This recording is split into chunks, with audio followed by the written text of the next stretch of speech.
My God, the channel stuff is so fucking stupid. It's so stupid. Like changing the channel stuff is so annoying. It's so annoying. You can't get it ever to do the right title. It's so stupid. Come on, man.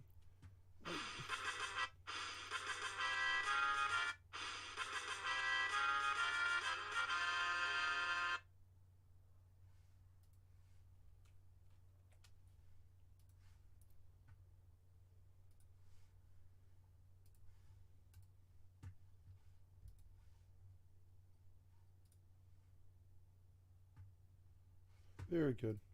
Every title, we're gonna reload and we're gonna look at every title. We're really gonna fucking make sure. Yeah, there we go. So sorry about the interrupt here guys. These piece of shit programs and computers and stuff. Already I need to reformat my computer again. And I guess I will, but I will do that on Sunday night. Or not Sunday night, but Sunday morning. I won't do it on a fucking weekend night. There's just too much to do. I mean, I don't know. When I go to bed, I could just reformat my computer. It would not be that hard. Or, well, actually, if my restore point's good, I can just restore point right the fuck back to where it's like perfect. It's even got Rust installed and stuff. And I'll probably restore point back and drop like all this crappy stuff. I don't know. I feel like I've done some work and I'm like, I don't know. I don't really want to restore point per se. I think I want to just reformat maybe. The restore point might still have like a spaghetti drive sort of problem, sort of.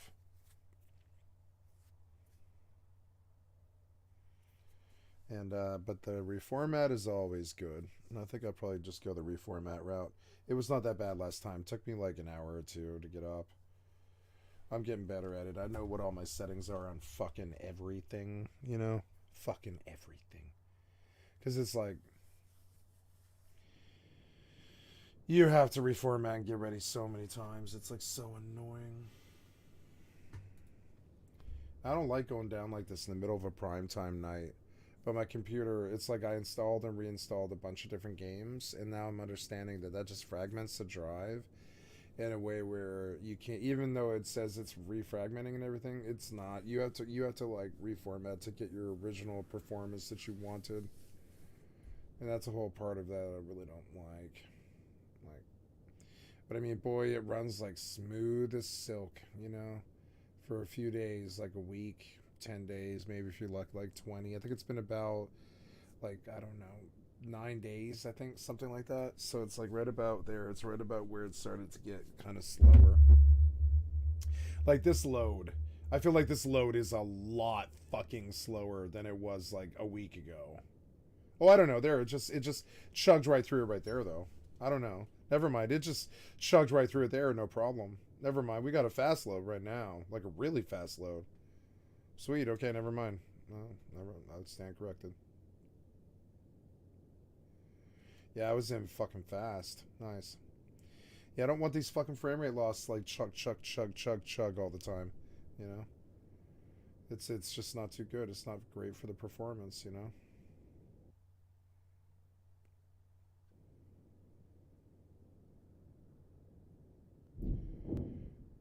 Well, at least the night's over, probably. Like on the game.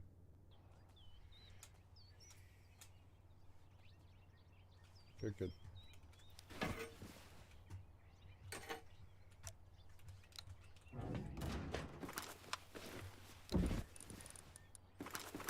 Oh, while you rendered, yeah, it was like rendering though. Yeah, but now it's good. Now it's like really good. Yeah. Oh, my performance is back.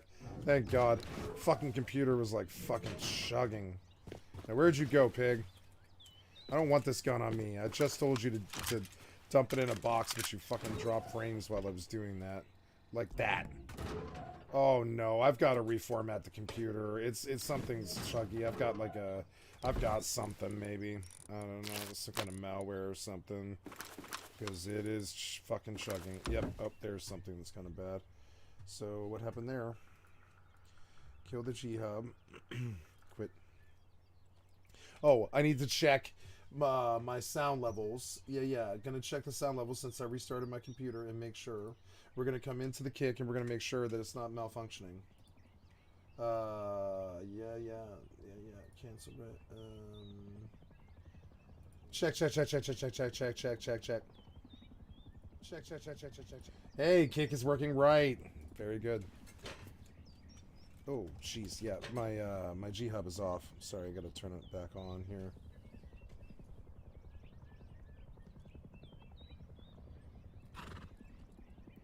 Just gonna show you guys what I'm looking at since you're like wondering, you know. My fucking G hub stopped working and I can't loot unless my mouse software is working. There we go. There we go. Very good. Okay, now, yeah, I gotta feed the horse and I gotta kill that pig wherever he went. And I want to go down to the monument. I suppose I have enough now to, I should have definitely loaded sulfur in the fucking... Oh no, I sent GP through. But yeah, I want to load sulfur in the electric furnace. Yeah, why not? Because it's like, why not cook it, you know? Why not cook that? So, but I did send a lot of GP through somewhere. And I wonder where that went. Because I sent it... Oh, I probably didn't pick it up, is what it is. Yep, no, there it is. Cool. And we go dump this and say... You, and I want some metal, which I think should be right here. Yep. And we will make pistol rounds. Yep, pistol rounds, and, well, yeah. Yeah, pistol rounds. I can't believe I didn't learn mixing table. I really needed it. Damn it. Those fucking assholes. What am I trying to do? I'm trying to make ammo of the... Oh, what did we do wrong here? Oh, I need to process the GP, so... Looking for some charcoal workle. There we go. Gonna get some XP off this. That's gonna be sweet. Make a lot of charcoal.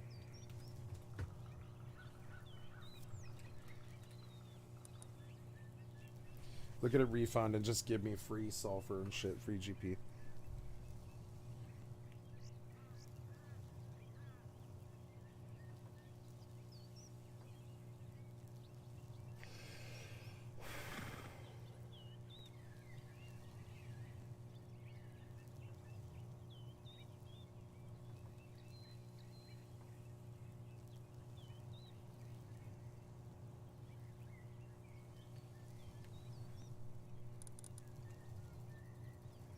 It refunded like most of that.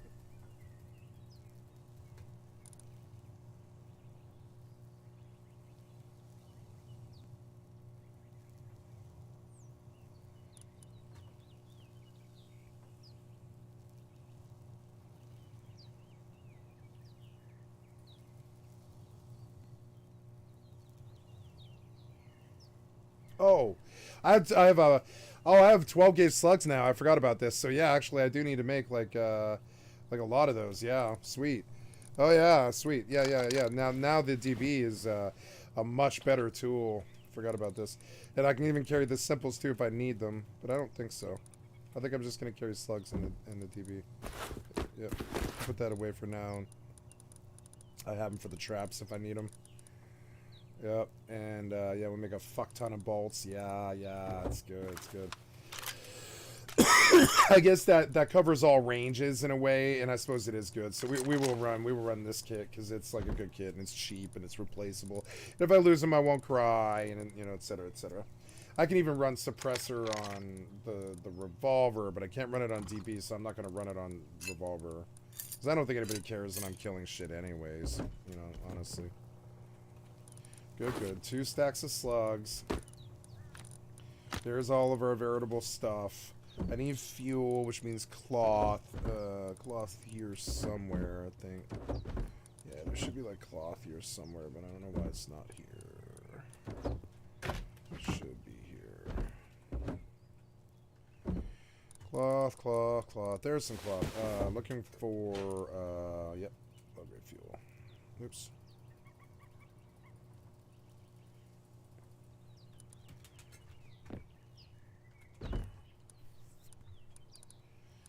I would like to learn something, but I don't know if I'll be able to follow it, but I'll try to follow it.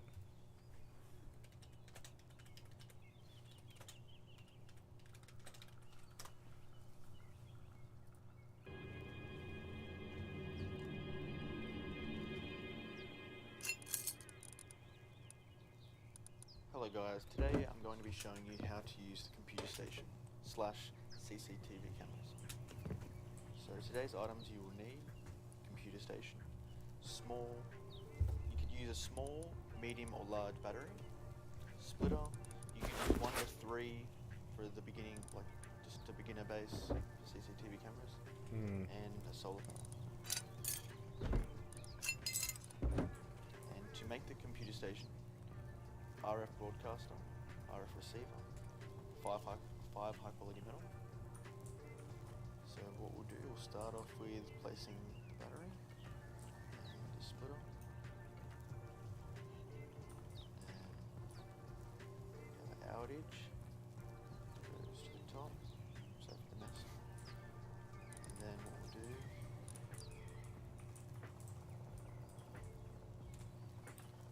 up the top, place it wherever the sun is facing.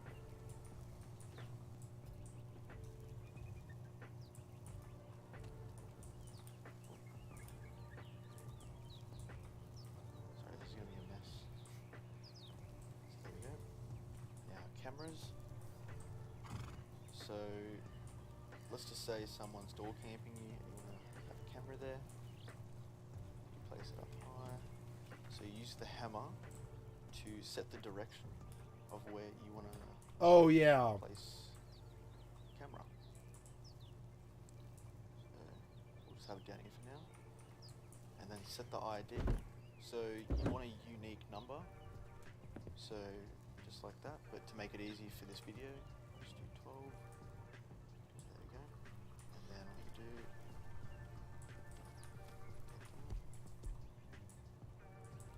it's gonna be messy. Oh. So then you just put it to this power out one, and then go here, and type in 12, done. Ooh. That's it, huh? Camera, and then you can adjust it wherever you want. And if you don't like the location, just pick it up, just like that. And you can just add multiple, and then let's just say you want one here. But you can't make a security camera, but like, yeah, that's dope. I actually kind of want to do that. There's a security camera. Yeah, but yeah, yeah. So how are we looking here? I want more of those. Yeah, more of those. Yeah, more. Yeah, it's good. That's enough though. That's enough of what I need. Yep. With all these guns and stuff. Yep. And then so we take this over here and go. I'm gonna take the fuel down a little bit lower, and I'm gonna look around for like leg braces in this base. Yep.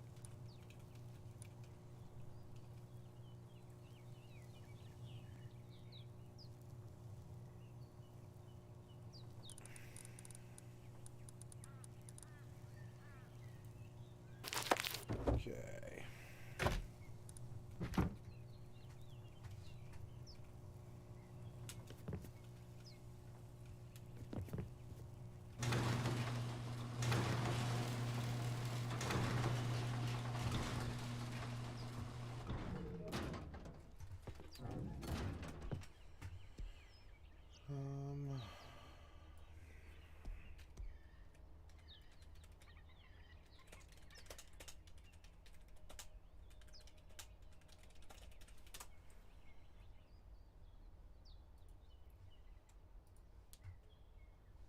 What?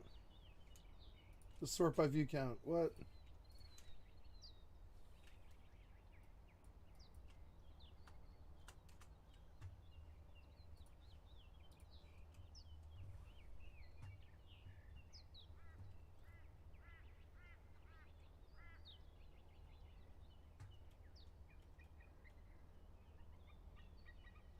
In this video, I want to talk a little bit about Baldur's Gate 3 and Divinity Original Sin 2. One of the most frequent questions I'm asked on stream or in YouTube comments is, if I like Divinity Original Sin 2, will I like Baldur's Gate 3? It's sort of a tough question to answer. I think the answer is generally yes, but I want to dive into the similarities between Baldur's Gate 3 and Divinity Original Sin 2, as well as the differences to sort of enlighten you on what you can expect. I haven't done a video like this before about Baldur's Gate 3 or DOS 2. I feel like I've made some comparisons throughout the videos I've made in this, but I probably should have made this video a while ago considering how frequently it's asked. So let's jump into the similarities first and discuss what's similar about these two games. The first similarity should be obvious to anyone who's seen footage of Baldur's Gate 3 and DOS 2, and that's that the games look very, very similar in terms of the visual quality. The art style of the games is very similar, and that's because the engine of the game is the same. Baldur's Gate 3 is an adapted version of the DOS 2 engine, it's upgraded, so to speak. So you're going to see that similarity when you look at the gameplay almost immediately. And also, like DOS 2, Baldur's Gate 3 features Origins characters, or characters that are their own unique persona, companions that you can bring along with the game, their own quests and dialogue. The number is currently 5, I believe there are 4, I'm not entirely certain on that. DOS 2 had 6. So there's going to be these in the game, and they, you can pick to play as one of these just like you could in DOS 2, or you can create your own character. They're their own unique persona, companions that you can bring along with you in the game that have their own quests and dialogues. The number is currently 5. I believe there are going to be more. I'm not entirely certain on that. DOS 2 had 6. So there's going to be these in the game, and they you can pick to play as well as you could in DOS 2, or you can create your own character. Additionally, the UI looks very similar. Larian's been making changes to this over time. Slowly, it's getting more and more its own thing, but you'll still see similarities. It should feel familiar to you, particularly the inventory screens and things like that. Character creation looks somewhat similar. Oh, there's So a these things base are gonna right feel very there. familiar to you if you've played Why DOS is there a as well. base right there? Additionally, Son you're of going a to play in bitch, a really? 4-player party, just like DOS 2. Oh, You come cannot on. have It more might than be 4 him. Players, but you can have up to 4 players. So like DOS, you can play with 3 players, or 2 players, or 1 player. And there isn't currently a way to play Lone Wolf in Baldur's Gate 3, but there is some discussion around Larian about possibly adding one for the launch of the game. So that is a feature that may be there at launch. In Baldur's Gate 3, combat is handled in a turn-based fashion somewhat similarly to Divinity Original Sin 2, but also that the characters in combat each have their own initiative, and this is going to determine their place in combat in Baldur's Gate 3. The characters are going to roll on this, so this is going to be somewhat random in each combat, whereas in Divinity Original Sin 2, this is a static number, and you simply go first. Each character will determine its order by how much initiative they have, but they are similar in that each character does have its own initiative that determines where they'll go in the turn order. And just like DOS 2, Baldur's Gate 3 features a lot of freedom in the ways you can resolve quests. There are lots of dialogue choices with various outcomes, and there are many ways you can resolve things, either through interacting with the environment or using your imagination to come up with creative ways to do this.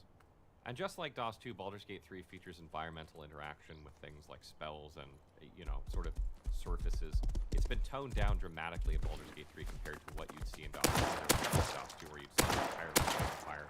That doesn't really tend to happen in Baldur's Gate 3, but you can set like water electrocuted, or you can set things on fire. But I think in Baldur's Gate 3, there's more of a focus on environmental interaction, being able to throw boxes or throw things from your inventory, or knock something flying, etc. And it doesn't rely as much on the actual elemental synergy, more on environmental impact. Other similarities are that the game is multiplayer up to 4 players. Co-op, this is something that DOS 2 implemented. So if you like a co-op RPG experience, then you can do that as well in Baldur's Gate 3. Jumping into the differences of it here now that we've gone through some of the similarities, I think the most obvious difference that stands out to anyone who's played the game any little bit of time is Baldur's Gate 3 is based on 5th edition Dungeons & Dragons rule set. So the game has to follow that. I wouldn't say to the letter, because Baldur's Gate 3 definitely doesn't do that, but it has to fall within those guidelines, and any diverse from that is going to be, minimal as much as they can. So they're going to, sort of use that as their guiding force, the 5th edition rulebook, and maybe a diversion a little bit here and there. Because there are abilities, abilities like bleed on them that don't exist in 5e that have been added to this to give, martial classes a little bit of something in combat that they wouldn't normally have. But just generally speaking, like, they cannot create classes out of thin air or create mechanics that don't exist in 5e thin air very easily without the approval of Wizards of the Coast. So this is something you shouldn't expect. Talking a bit about the combat, although the combat is turn-based, it doesn't follow an action point action cost formula, meaning like you're not going to be able to use stronger abilities that cost more action points, and each turn is a puzzle where you're trying to figure out the best use of all your total action points to get the most effect you can. Instead, each character has one action, one bonus action, and one movement. This is somewhat similar to Pillars of Eternity 2 if you're familiar with the turn-based mode they implemented. In that game, you got one action and a movement. Here, you get a bonus action as well that allow you to do things like shove or jump or dip, etc., or hide. But it's very similar to Pillars of Eternity 2 in terms of the things you can do or the way combat is handled in that regard. Probably the biggest departure from DOS 2 and Pillars of Eternity 2, I mentioned that, is that martial classes really don't have a lot of skills and abilities the way that spellcasters have a lot of spells. I like to say that martial classes are characters that are using ranged weapons or melee weapons primarily to deal damage are just going to be moving, attacking, shoving, jumping a lot in combat with not a lot of like fanfare to it. You're not going to use Battle Stomp or Whirlwind or any of these abilities. So if you're playing one of these classes, you might feel like it's a bit dumbed down compared to Divinity's system, while if you're playing a spellcaster class, you might get a little bit more of that fanfare that you're used to from DOS 2. One thing I want to bring attention to is that Baldur's Gate 3 doesn't use a classless system the way that Divinity Original Sin 2 does. This is probably obvious from what I just said, but you're not going to be able to like completely customize a character to be like a fire warrior that can also jump up high and shoot a bow. Like, it doesn't have that level of freedom for each character compared to DOS 2. However, there is going to be multi-classing in Baldur's Gate 3, even though it's not added to the game yet mechanically, which is going to allow you to take like, you know, several levels of one class and maybe another level of another class. So maybe you'll be like a level 5 fighter and a level 1 rogue, or maybe you'll be a level 3 ranger and a level 7 cleric. However you want to do that is kind of up to you. So there is some customization there, but in terms of optimization, you know, those things are a little more restricted in how optimized they can be. So I feel like, you know, overall in terms of just broad spectrum customization, you're probably going to have a little bit less in Baldur's Gate 3 compared to the original system. Another thing I want to mention about combat specifically is that each turn from your character doesn't have as much impact on the battlefield as it does in DOS 2. That's to say, like, best case scenario probably in Baldur's Gate 3, most of the time you're probably going to kill one character at best in one turn with one character. Or maybe you kill one character and you finish off a really weak character as well if you use something like Magic Missile or something like that. That's usually best case scenario. In DOS 2, you could, you know, 5, 6 enemies at a time, or 3 or 4 enemies at a time, or see a couple enemies kill another one with one turn by using things like Adrenaline or whatever. So there isn't as much of an impact on each character's turn, and that might be slightly disappointed to people coming from Divinity Original Sin 2, where they have these fantastic rounds where like they absolutely did just smashed it out of the park. That sort of thing isn't going to happen, and so I think people that are coming from DOS 2 need to, you know, set their sights a little bit lower in terms of how much power your character has in one turn. Another thing I want to mention for those of you loot fans out there is that Baldur's Gate 3 has static loot. That's to say that if you run through the game a second time, you're going to see the same loot in the same locations. So you can sort of plan your route based on your build, knowing that, hey, there's a good staff over here, there's a good armor over here for what I'm trying to do. Go pick that up and you're in business. DOS 2, even though it had some items that were static, primarily like the unique items, a lot of the loot was randomized. I'd say the vast majority of it was randomized. So you didn't always know what you were going to get, and sometimes you had to adapt to what you were getting.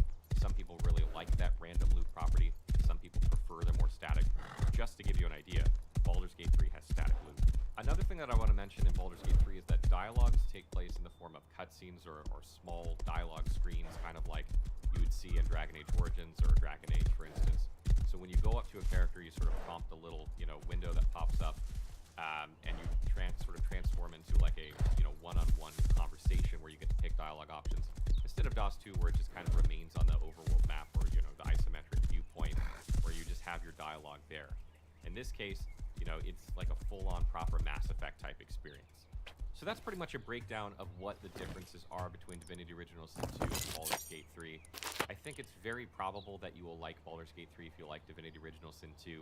There are things about Baldur's Gate 3 I like better, and there are things I like about DOS 2 better. I think that's going to be normal for most people. I don't think either game got it perfectly, and probably if you combine the two games together, you might have the most perfect game ever made. But again, Baldur's Gate 3 is restricted by 5th edition. And I want to talk for a second about, you know, 5th edition D&D. You don't need to know the D&D to play Baldur's Gate 3. You don't need to be an expert, though it does help. It helps more in terms of creating a proper character from the get-go. In character creation, I'd say that probably gives you the biggest advantage, because once you get out of character creation, there isn't a whole lot of development that's so crazy that it gets overwhelming or anything like that. I feel like knowing 5th edition D&D helps far more in character creation than just about anywhere else in the game. So I highly suggest, if you aren't familiar with 5th edition, that you watch a video about, you know, maybe the basics of it, because that will go a long way to creating a proper character. Stay tuned for more Baldur's Gate 3 content on the channel as we finish up our... Can't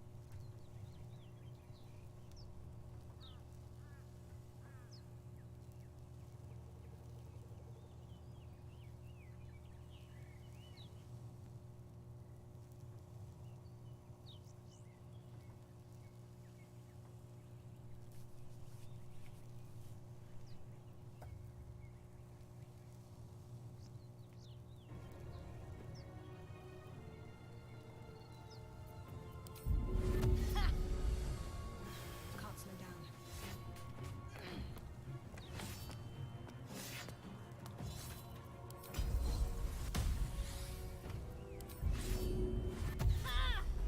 One day, I'll catch a break.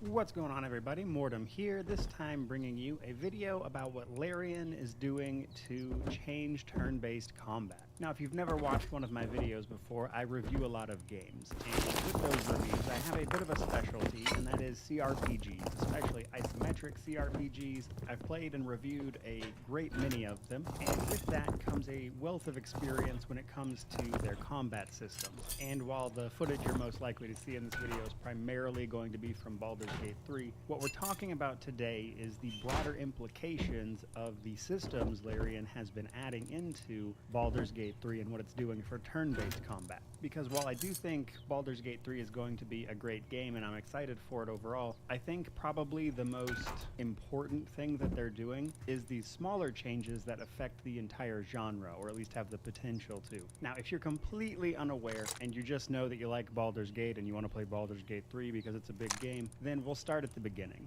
These type of games, CRPGs, basically have one of two combat systems 90% of the time, and that is either turn-based, like Baldur's Gate 3, or real-time with pause. Now, each of them have their pros and cons. Personally, I tend to lean more turn-based. That tends to be my preference, but obviously, with reviewing all these games, I'm very comfortable with both. Now, real-time with pause, which won't really be the subject of this video as much, is faster and more action-packed, frankly. However, the big con of this system is that you tend to not have as much granular control over what each individual character is doing. Or in order to have that level of control, you basically have to pause the game so often that it might as well be turn-based, or in more recent times with the addition of things like AI editors, or at least very in-depth AI editors, I should say. Some older games had AI editors as well, but with the more recent nuanced ones like you see in Pillars of Eternity 2, you then script that AI to the point where you're just not even playing that character anyway. So the other option, turn-based, gives us much more tactical control over what we're doing.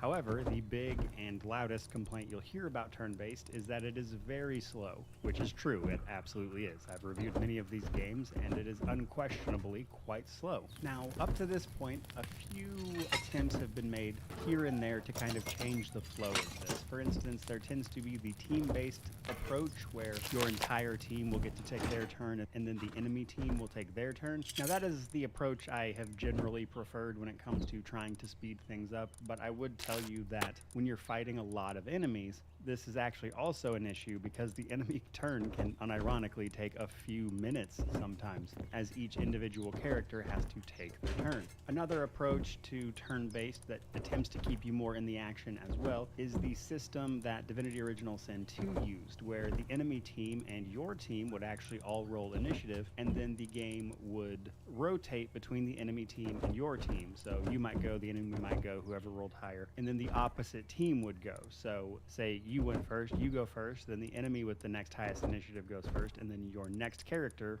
with the higher Suddenly initiative that goes first, revolver and back and forth disappeared. and I think back I and forth. chucked it However, by this runs into mistake. the problem that there are Oh, fights damn where you are it. simply outnumbered, and we run into the same problem. We have to wait for all those What did I characters do to with take their it? turn. And that Fuck. is probably where the changes that Larian is making with Baldur's Gate 3 are the most interesting to me. Because what Larian Studios is attempting There to it do is. in Baldur's Gate 3 is approach this and address some of the slowness attributed to turn-based combat. Now, I do think that there is still work to be done even with the changes that they have implemented, but they have taken more steps towards speeding this up than I've seen any developer do in a long time, so I wanted to talk about that today. But before we jump into it, one more quick note is that some games do have the option of doing both. However, outside of Pathfinder Wrath of the Righteous, you actually have to choose one or the other before the game actually starts with, like, say, Pillars of Eternity 2. Pathfinder Wrath of the Righteous actually also did something really cool where you could just straight up toggle between each one in real time in the middle of combat. It didn't matter. You just hit the button and it toggled back and forth. Also a fantastic option. I love that. And ideally, you would toggle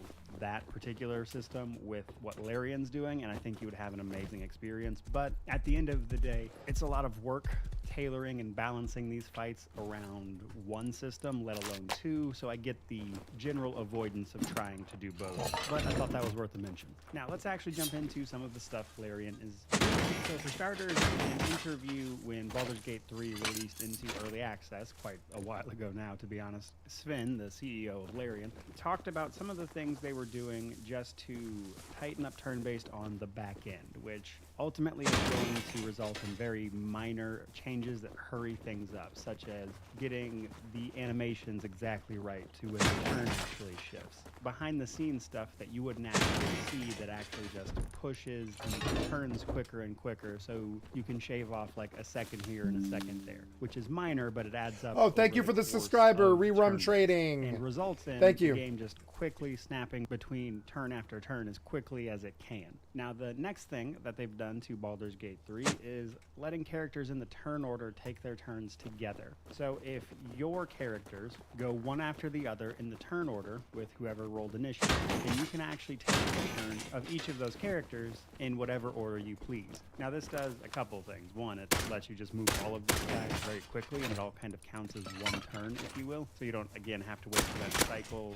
of the game to switch turn to turn. Also, it actually gives you access to more tactical options. For instance, if a character that goes later can do something that then sets up an earlier character's turn order to deal a combo of some sort or exploit a buff that the other character is able to thank you for the provide, follow. you I can just appreciate it. switch between characters and take Snacker advantage T of that board. to Or maximize I'm your sorry. damage efficiency Yeah. or just your Oh no, efficiency that's in right. That general, was and speed up our friend on combat simply YouTube. Thank you because you're for able to our set friend up on things YouTube, you want Brum. to do much quicker. On top of the fact that it keeps you more in the action, because again, you're not having to Welcome cycle to the between channel. turns, you just have to pick one character. I hope you or like the other, and it all kind of counts hardcore as solo one mode turn. zombies. And then we have probably the biggest change of all, and the one I'm most excited about, hence why I saved it for last. And that is the recently announced at their panel from hell, Swarm AI. Swarm AI effectively allows minor units who are essentially the same to all act together. And I would tell you this change is going to shave minutes, if not tens of minutes in some cases, off of turn-based combat. Wow. In BG3, say you're fighting a bunch of goblins, well, now instead of having to wait for like 10 goblins to each take their turn individually, Right.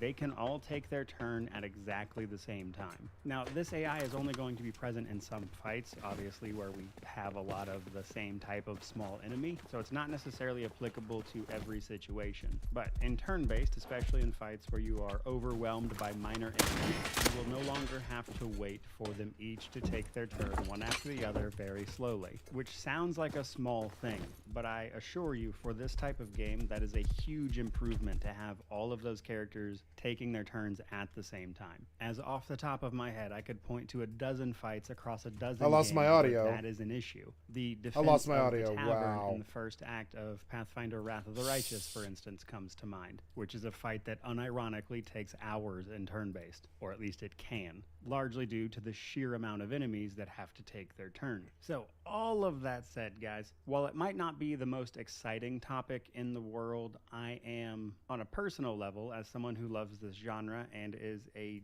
deep-seated nerd, I love reading about this stuff. I actually think that Swarm AI is probably the individually coolest thing that they showed at that panel from Hell, and I am very excited to see if other studios and other games can make use of it and manage to replicate it to make the entire genre, Oh, especially God, turn-based, changing the much more audio got me approachable and fun killed. for people. But I Come would on, say I don't want the work to man. stop here. Come The on, quicker and man. snappier Come you on, can get man. turn-based, the Fucking better it is bullshit. for everyone, because that cuts Go, down go. from the biggest problem there is Sorry, with guys. turn-based, and that Russ is a of piece of course, shit that it is client. What can I say? painfully slow sometimes. But I think with I don't like people it, but it like is. Larian and the very talented people that work there on the issue, we might soon, in the next few years, potentially be seeing even more developments on this front that could breathe more life into a genre that I love very much. So there you guys go, a video that I wanted to share. I know Modded it's, Rust can not screw up exactly your- the most exciting can screw up subject your in the gameplay world, but sometimes. it's something I personally find very interesting and I wanted Yeah. to talk about today. So I definitely appreciate it if you listen to this whole thing.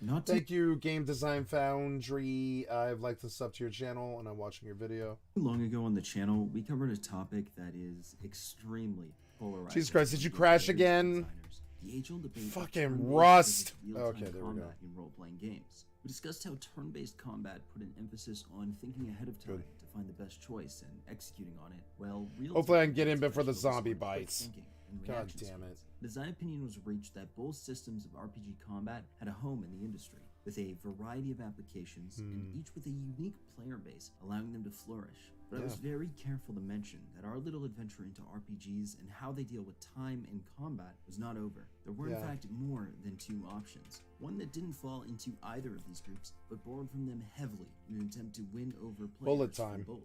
Over the years, designers working on RPGs would attempt to take the best pieces of both kinds of RPG combat and hybridize them to keep the unbroken real-time gameplay while including systems that allowed an enriched tactical experience found most often in turn-based combat. This of course would become what we classify as real-time with pause in RPGs. See, in real-time with pause, the combat itself runs in the real time. The player, potential party members, and enemies are all active in the world space. The player can use abilities, issue orders to party members, and participate in combat just like, in lack of a better word, regular real-time combat. However, how it differentiates itself is with its pause system. These are designed around pausing the game, yet leaving the ability for the player to use those abilities, give orders, look over the field of battle, and identify key targets or threats. Essentially, the player has the ability to take in the full scene, and retains the ability to act. Any orders they make will be fulfilled after resuming from said pause. And a lot of distinguished and acclaimed companies, namely BioWare, Obsidian, Black Isle, Gas Powered Games, are responsible for familiarization and execution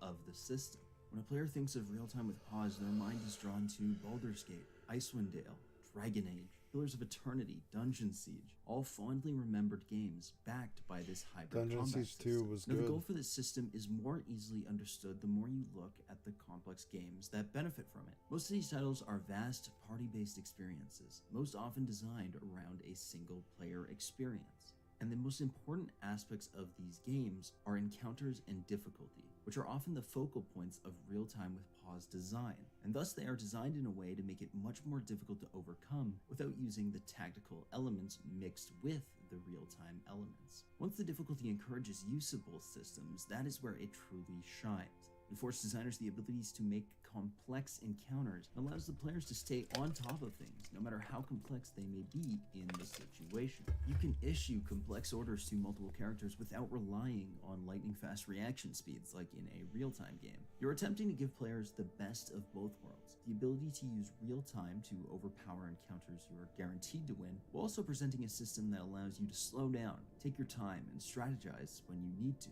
You're essentially giving accessibility to a skill set all people might not have.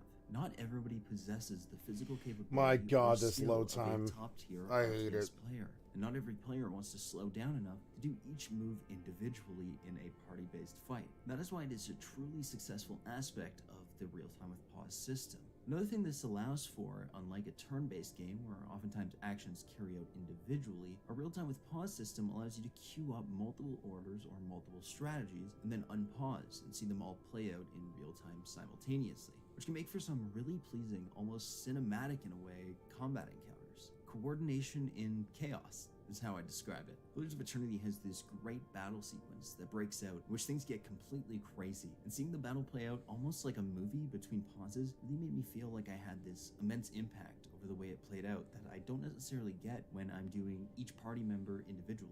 The system itself allows you to take from both turn-based and real-time systems and incorporate the elements you like into your RPG combat. Take what you like from each system and apply them to your game. However, as much as I love this system, I cannot deny the glaring problems that arise within it. When you attempt to go for the best of both worlds, sometimes you're going to get the worst of both worlds. The most glaring issue being the way it's structured. Real-time with pause makes multiplayer design extremely difficult, if not completely impossible. Most often, this is going to be used in single-player party-based RPG combat, because it's hard to keep a proper combat flow among multiple players using the system. It's why co-op experiences like Baldur's Gate Dark Alliance favored a real-time hack and slash system, as not to disturb the cooperative play, despite their prequels using a real-time with pause system. The second issue comes in the form of combat clarity, especially when talking about large parties. Multiple spells and abilities can have an effect on what the player can make out in combat.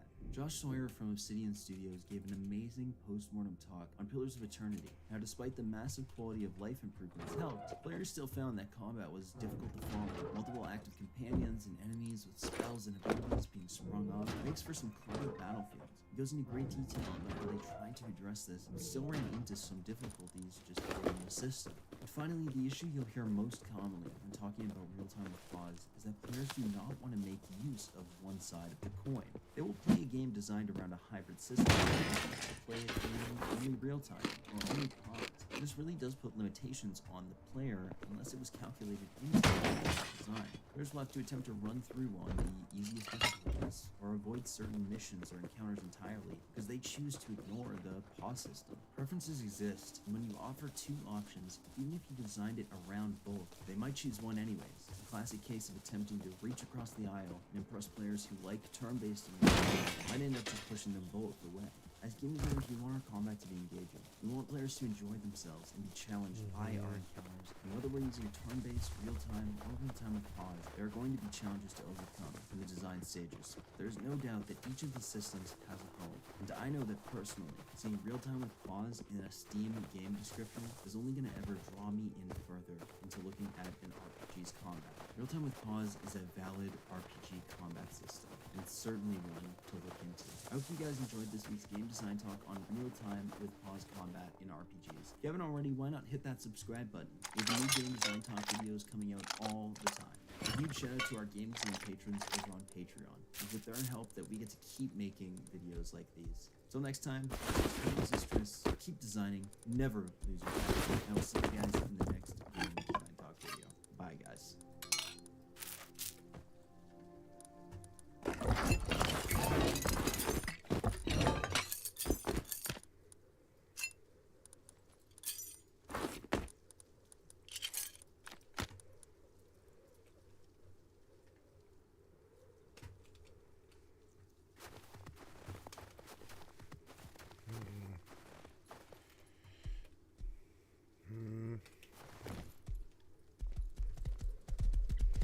Alright, well, that was a fun 10-15 minute loss of time.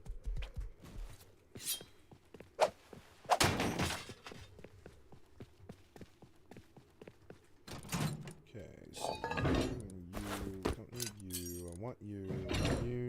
Oh, think about that. Well, yeah, when I find Splitter, yeah, I'm gonna start stacking those, yeah.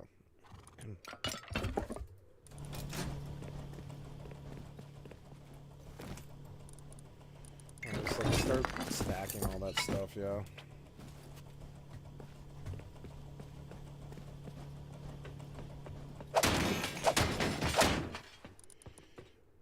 Okay, one of my nail guns is like on the ground, I guess, which is like I have no idea where that was. There, wait, there it is. Yeah.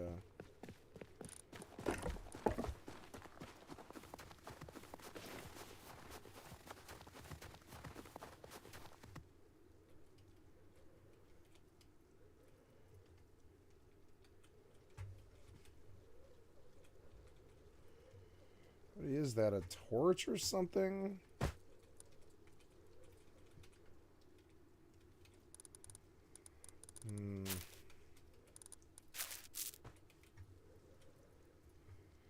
Yeah, like oh, no, there it is. Yeah, I was like, there it is. I was like, I think I lost a nail gun. I think I broke a nail.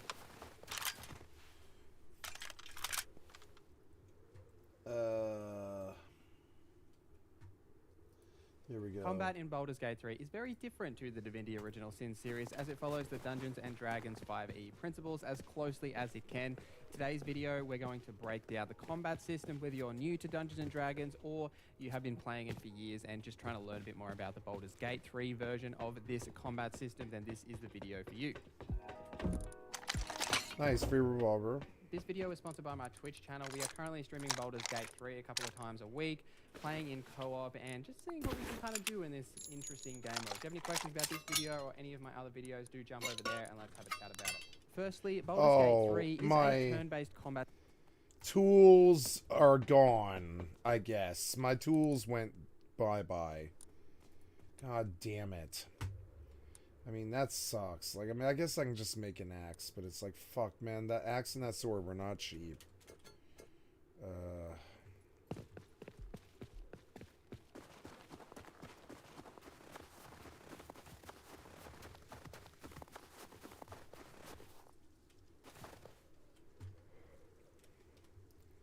Yeah, like that sucks. That gear should still be here. That bag should still be here, but it's not. It like glitched out and it's gone. Oh, well, I should be thankful it wasn't more, you know? I'm not gonna cry about that axe and that sword. It's alright. It just sucks. I did spend time, like, making that axe and that sword, you know? Oh, well, oh, well.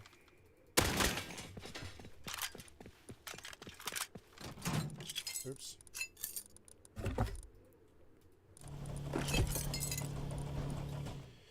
Yeah, I kind of want to like always use HV. I'm gonna start recycling those and just use them for HV because they're the same thing. Yeah, they give you the same material, you know, so it's fine. I'll use it all for HV. I don't care.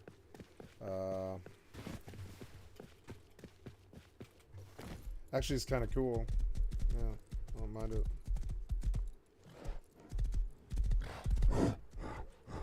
Oh God, is he on me? Yeah, he is. Oh God, that was close.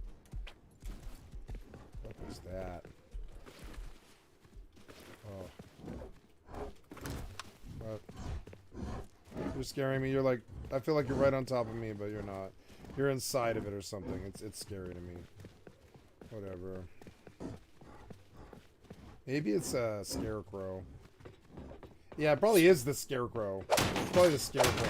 He's probably way up on the fucking satellite dish. Yep. That's okay.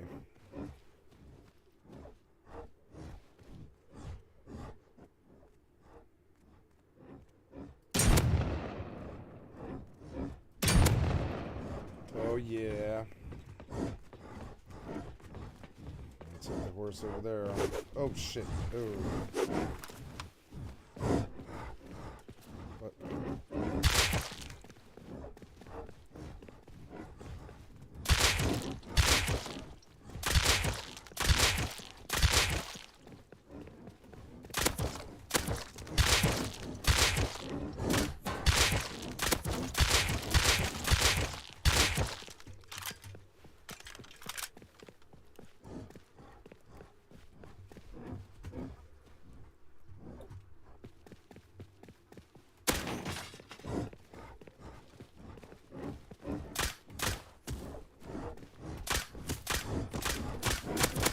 Fuck. God damn it.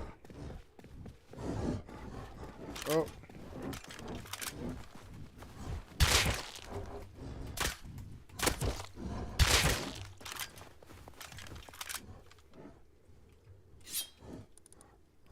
Shit, I lost the tool. It's fucking annoying. I lost 2 tools. Fucking so annoying. Shouldn't have taken the. I shouldn't have taken the axe out of the base. I don't know what I did. Maybe I left it. Maybe I left it in there. Maybe actually, I might have left it. I might have left those at the base. I don't know. Yeah.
Wow, nice. That's a good yield. I like this monument though, because you can like ride around inside of it pretty much. There's nothing really that stops you. It's actually kind of cool. It's like fast as hell to loot, you know?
combat system with a slight twist. If your allies have their turn next to each other, you will take both of these turns simultaneously. This also means that in co-op, if you and your friend have their turns together, you will take your actions at the same time, speeding up combat a little bit and allowing you to focus on some focus fire, because you can take your turns at the same time. You can kind of control the battlefield a little bit easier. What this also means is that you need to be careful about that end turn button. If you hover over that button there, you'll see that all the party members that have their turn currently will be displayed and what actions they've already taken from movement, action, and bonus action. Now that you understand how turns work, let's turn, our attention towards hit chances, which is the next thing on our list. Your hit chance is displayed via a percentage on the left-hand side of the screen, and this is primarily affected by three things: your distance to the target. The further away you are, the lower the chance that you hit them. Darkness. The darker the area around you and the enemy, the lower the chance. This is affected by your dark vision as well. If you do have a race that does have dark vision, whether it's normal or superior, this will affect the percentages as well. And the last is high ground versus low ground. If you're on the high ground, you immediately have the advantage of the enemy, and you can also shoot a little bit further outside your normal range. Also, if someone is occupying a high ground that you want, you can give them a little bit of a shove off the edge. I'm sure they won't mind. Whereas if you're on the low ground, you will have a disadvantage on the attack, and they will have the advantage on you. There are other ways you can affect your hit chance as well, like a spell called Bless, which gives you an extra D roll on your attack rolls. But the three main things you need to remember is distance, darkness, and high ground. They're the three key things that are focused on your hit chance. Now, before we talk about what advantage and disadvantage is, I think we need to explain It what is. an attack roll actually is. Every attack What's up, Slow-Mo, everyone? cause an attack roll. Yes, it is hard to get guns on the server in the respect that, like, it's not hard if you have a trio that are actually used to working with each other. You can go get guns at Large Oil fairly easy with a red card, right? The problem is that the heavies have zombie infection. So when they shoot you, they infect you with a virus that causes you to puke and lose your health and your water all the time, so you can't run. But on Large Oil, that isn't that bad, and you can also pound pills and stuff. But that's the fastest way to get guns, of course, is Large Oil in the red card room. But I mean, it's harder. You gotta have pills. You gotta be like a subscriber. Gotta have pills coming in, or you gotta farm them. And pills are hard to find. You know, they're not. I mean, I don't find them that often. They're really not that common. You know. So places you can find guns. It's like the fastest and easiest way is subscribing to him and paying the monthly, I'm sorry, not the monthly, but excuse me, paying his $15 gold subscriber charge. Yeah, hit on small, but I mean small, like, I don't know, like he nerfs everything. So like small is not what you think it is, because the scientist probably only drops scrap. So the only guns in the place are what, the blue card? So I mean, that place, maybe I'm wrong, those guys might drop loot, but they aren't gonna drop guns, you know? And if I mean, they might drop guns, but it's gonna be very rare, I think. The crate should be intact, but I haven't been out there. I don't know. Yeah, I assume so, but I don't know. I have not gone. Part of the problem with going to Large Oil is you got to kind of like build a base by it. Otherwise, you got to go across the island to find it, or get a mini heli. There's all these other restricted problems to getting to that point. Like, for instance, anytime I've had a mini heli, somebody steals it inside of a day. You can put metal walls and floors and double garage door. It doesn't matter. They steal the heli. So that's, you know, fighting trios as a solo here can be difficult. And so that's the first problem. But like, even when you do have a mini heli, going out there, the heavies, I think the heavies in Large Oil are a problem, but the scientists in Small Oil are fine. You know, I think they're fine. There's like 4 to 11 people on ever. So contest it? No, you can get a. You can get a, you know, you can go contest it. You can go there probably freely all day. I would say. Because the scientists, I doubt they drop any real loot. And the red card is probably really good. He wants you to run red card. If you run red card, you're going to get guns. Yes. It's the only place to get guns.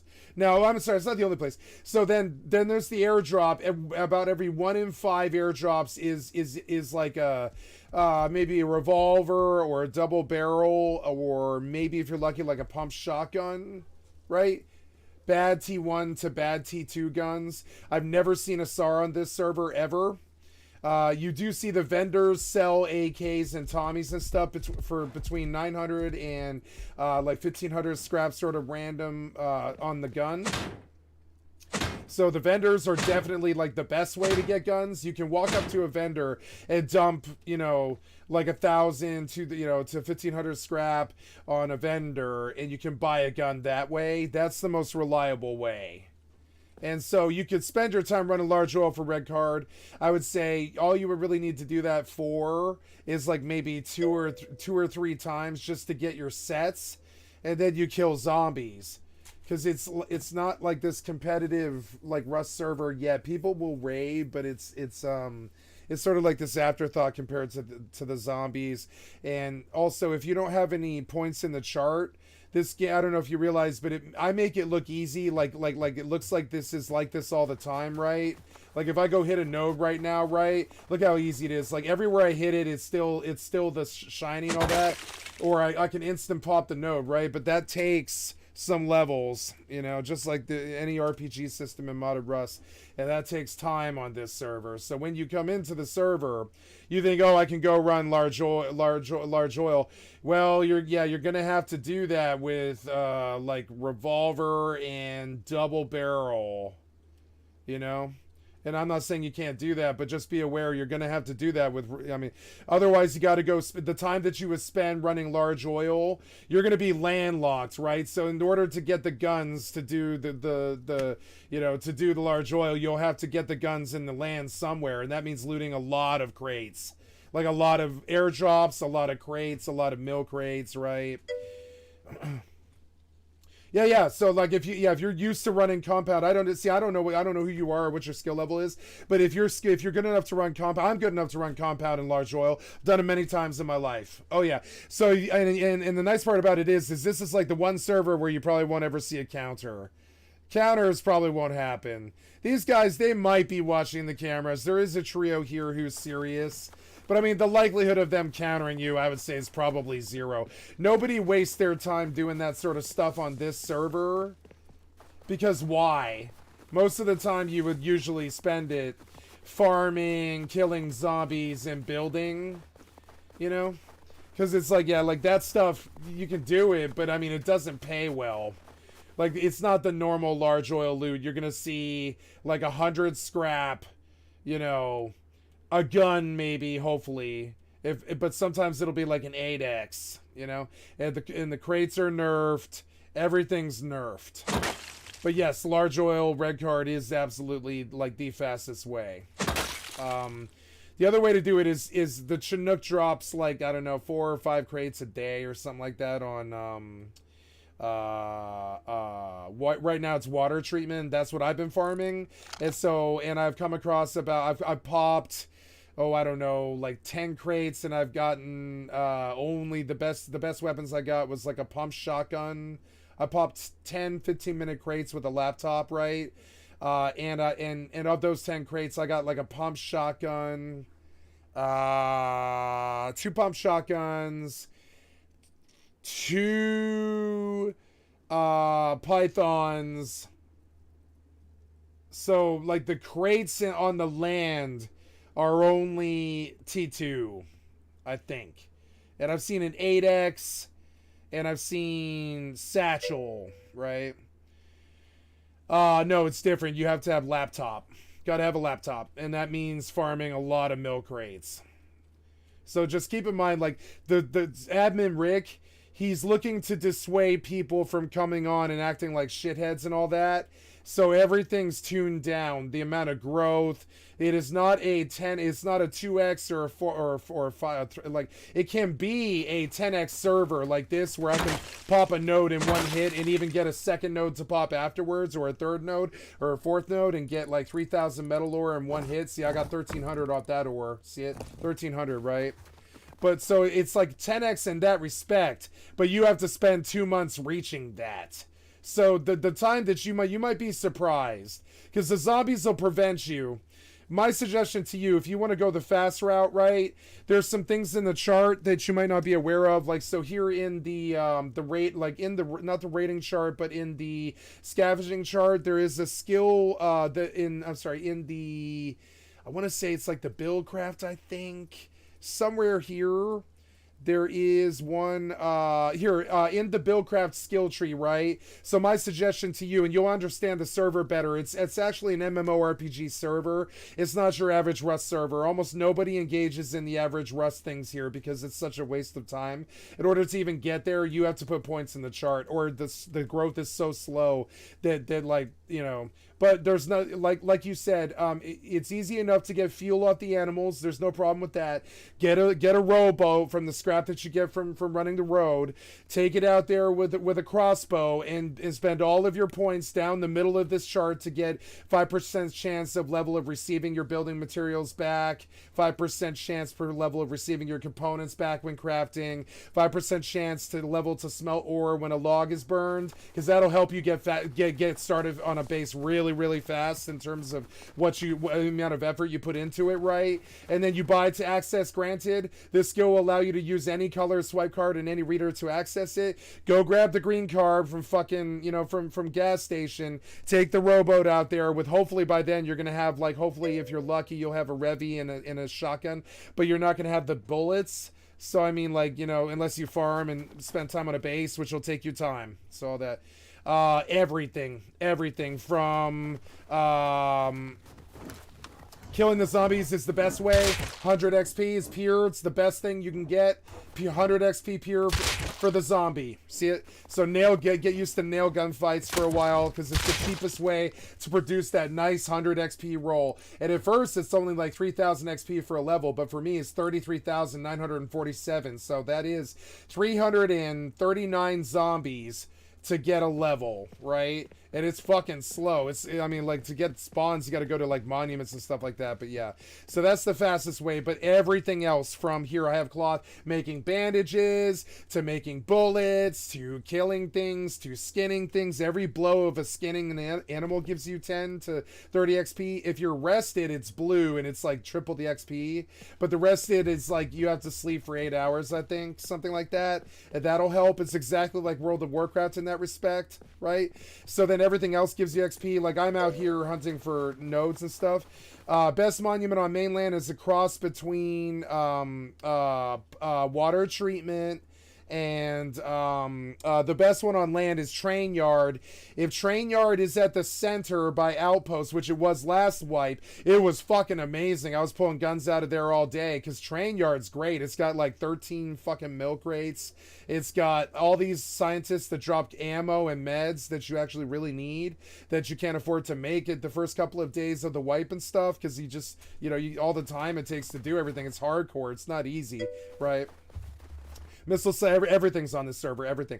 But anything that you might think to get ahead, he has nerfed. Like, for instance, at Miltons is where I learned last wipe and the wipe before. I forgot the wipe before that I had gone to Miltons and figured out that he has removed all of the milk rates out of Miltons. He has removed all of the milk rates out of pretty much anywhere that's good. So, like, understand, like, anything that you might be thinking, oh, I can get ahead of everybody, he's nerfed it. He's nerfed it. You can go learn the hard way by spending a week building a base by Miltons or Large Oil, and then when you finally get to the crate, you're going to see that it's not there. Not all the time, but, I mean, red card's there. Red card, I can guarantee you, works. Red card, you better stick to red card, and if you want to stick to red card, trust me, you're going to want to spend your first, like, fucking, 16 points. It's only 16 points, but buy through in the, if you want to go the red card route and dominate this server as a solo, you you can do so, but the fastest way, my advice to you, sir, is to skip everything else and spend your first 16 levels, which won't be fast. That's going to be killing like 700 zombies, something like that, to get through to the access granted.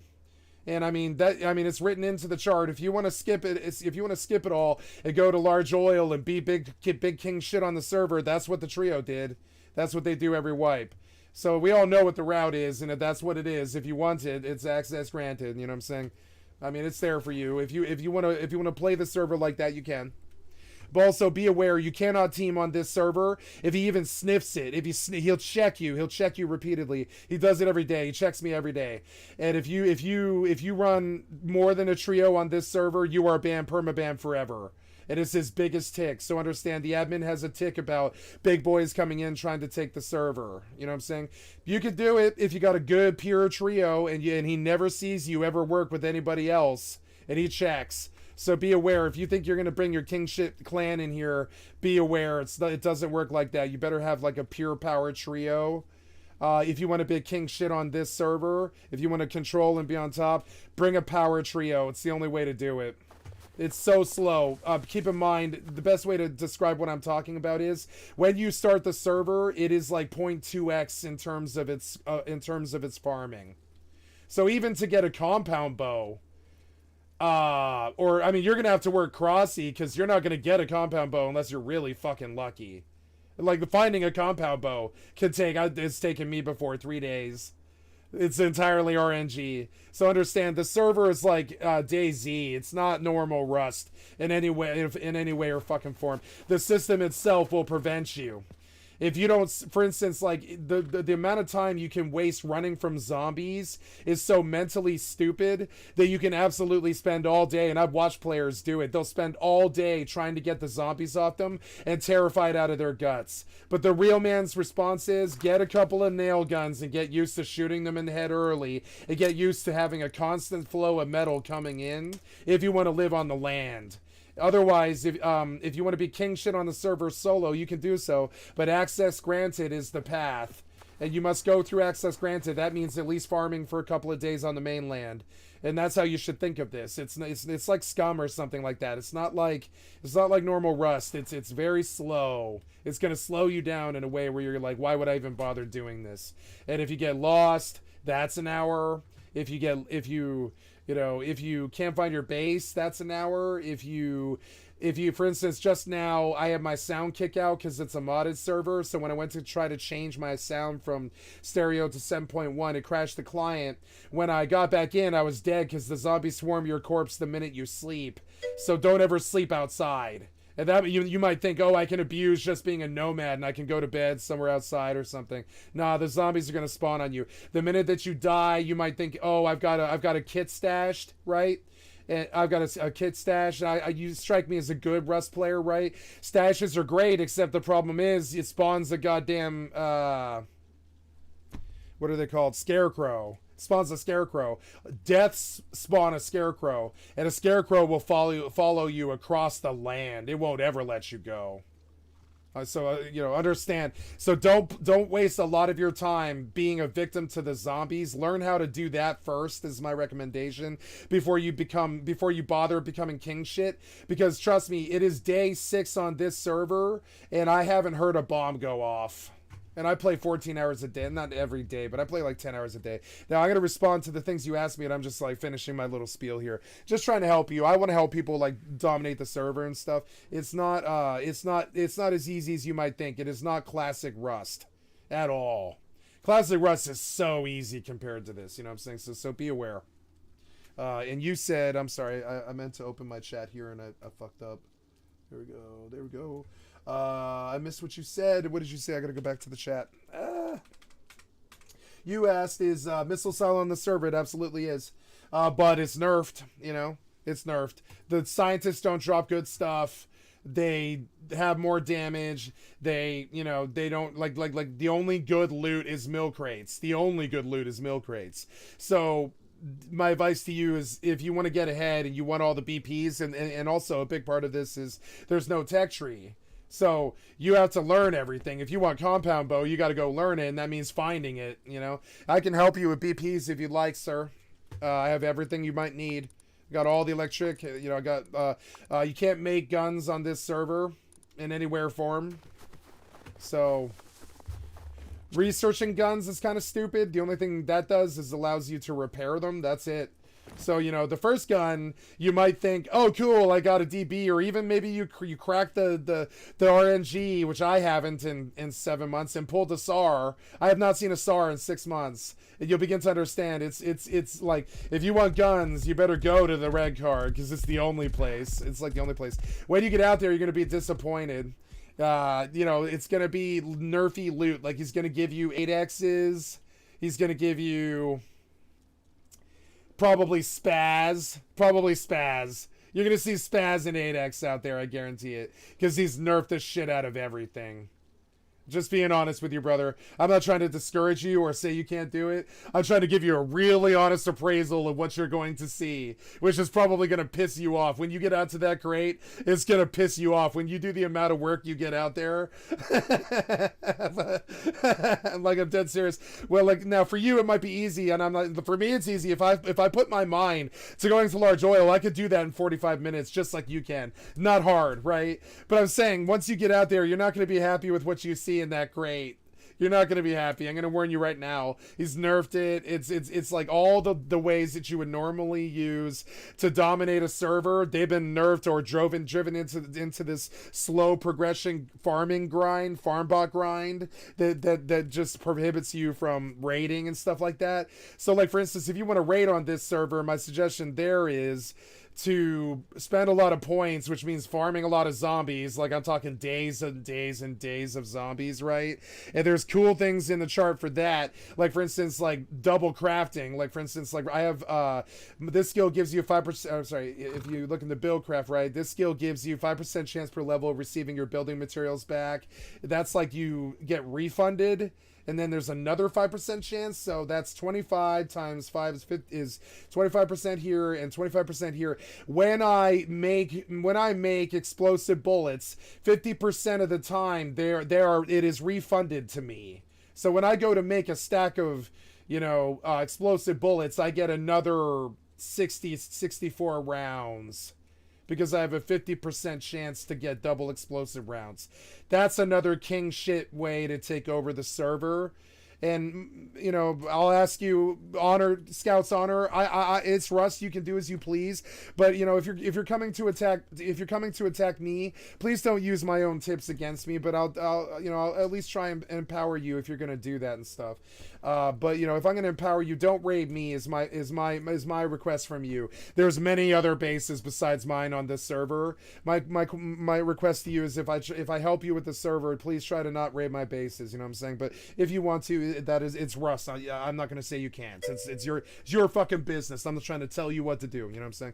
Thank you. Yeah, I think, you know, it's kind of a dick move to like take the information and then use it against someone. You know, that's what I'm against. Because it's not because I don't mind that. That's okay if you do that. Just understand it's a bad look for the stream. You know, people don't like it. It's just, they don't like seeing it. It's like, it's not for, it's like for your peers who are watching the stream. It's not fun for them to watch me get back ganked and stuff like that, you know? So just, you know, then thank you. I appreciate the commitment, even if you don't stick to it. It's cool that you're willing to do it. So anyways, getting back to it. Skipping certain things in the chart, you can go rob the trio. Fuck my advice to you here, and I'm about to stop this rant. I know it's been going for a while, right? Don't bother with total access, or I'm sorry, fast access. Don't bother with fast access. Just go into the Buildcraft tree and go all the way down here to, well, I mean, it's in access granted. It's all the same points. If you want to be king shit on the server, use these 16 points to take over the server, right? And don't do it by robbing large oil with red card all the time and taking all your time to go out there. Let the trio do it for you. And they're my enemy, right? And I can show you where their bases are. And just make 10,000 rounds of explosive rounds and blow in the trio base and take all their shit. Screw going out to get the red card 50 billion times. Just rob the guys who are doing it who are doing it all day. They go to bed at about 3:30 in the morning. Just offline the big boys. They're fucking dicks. They offline solos all day. Don't waste your time with red card. Because let the trios do it for you, you know? Let them do it for you, and just go in their base at night. That's what they do. That yeah, oh yeah, everybody here is solo. There is currently there's two trios on this server. I know them. I've spoken to all of them. They're quote unquote friends and stuff. There's 2 trios on this server and 47 solos to duos. I don't know what the duos are. There's like probably 3 or 4 duos. So that's like comprises about the 8 of the active people. I will team up with you, but you cannot live in my base because that is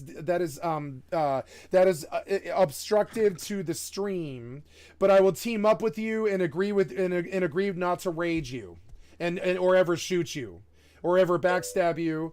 But yes, if you want to team with me, I have 2 open slots on a team if you want to play on the server. What you can't do is live in my base, use spawns near my bases, and I'll help you bump stuff like BPs if you need it, but I will not hand you guns or anything that will jump your progression faster than I want. What I'm trying to do is not aggro the admin. The admin might not like if I just bring you in here and dump like all my guns on you and all my sulfur and empower you to rob them. He might not like that, you know what I'm saying? Nope. What's wrong with a duo living with each other or whatever? I'm just saying I'm not like I have to provide 14 hours of content a day, right?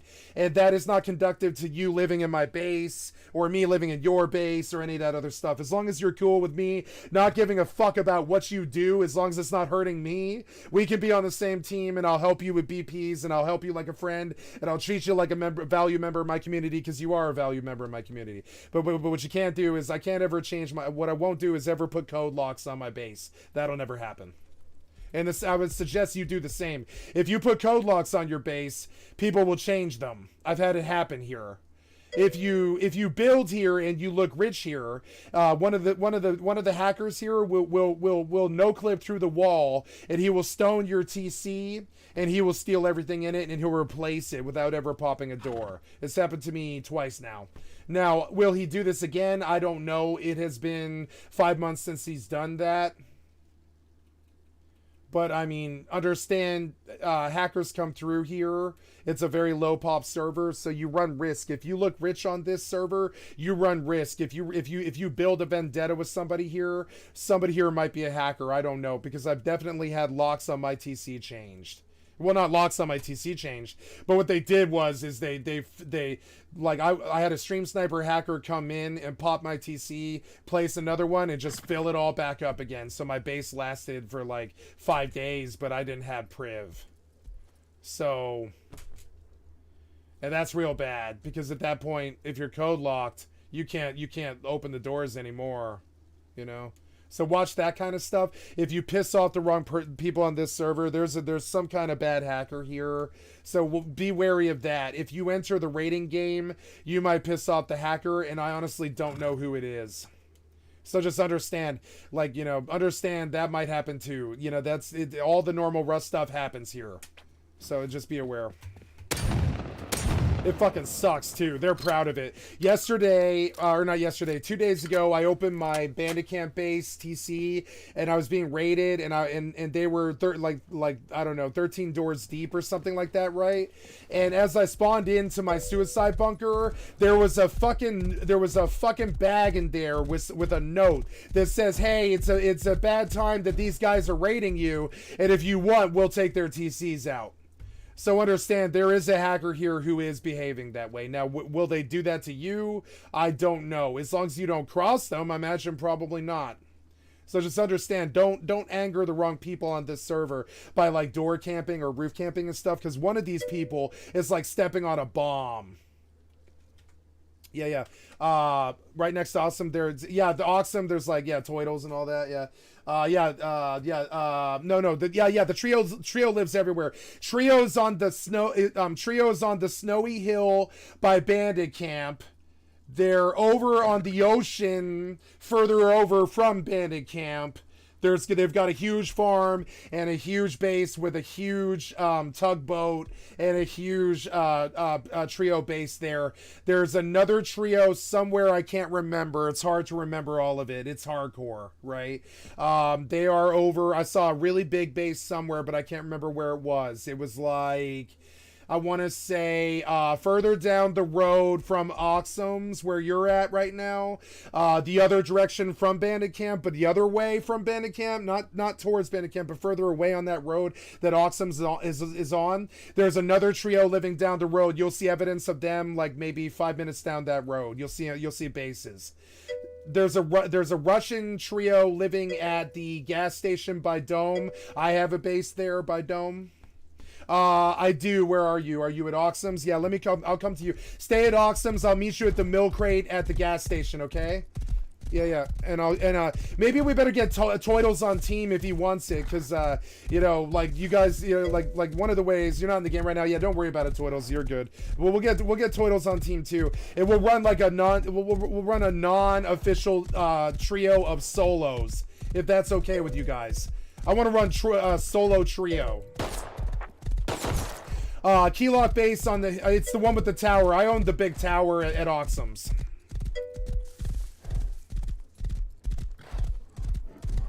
I own the tower at Oxums, yep. So I've got a spawn, but I gotta get back to my base. Give me just a minute, I'm almost there. Yeah. It would benefit me if I had other solos on this server that weren't actively raiding me. You know what I'm saying? It would benefit me. I would not mind that. What I can't do is play with you guys. I can't play with you because my schedule will never be the same as yours. So I always politely decline to people when they ask me, you know. I say, thank you, I don't want to play with you, but I will be on team with you. That is not something that bothers me at all. I deliver a solo stream, unfortunately.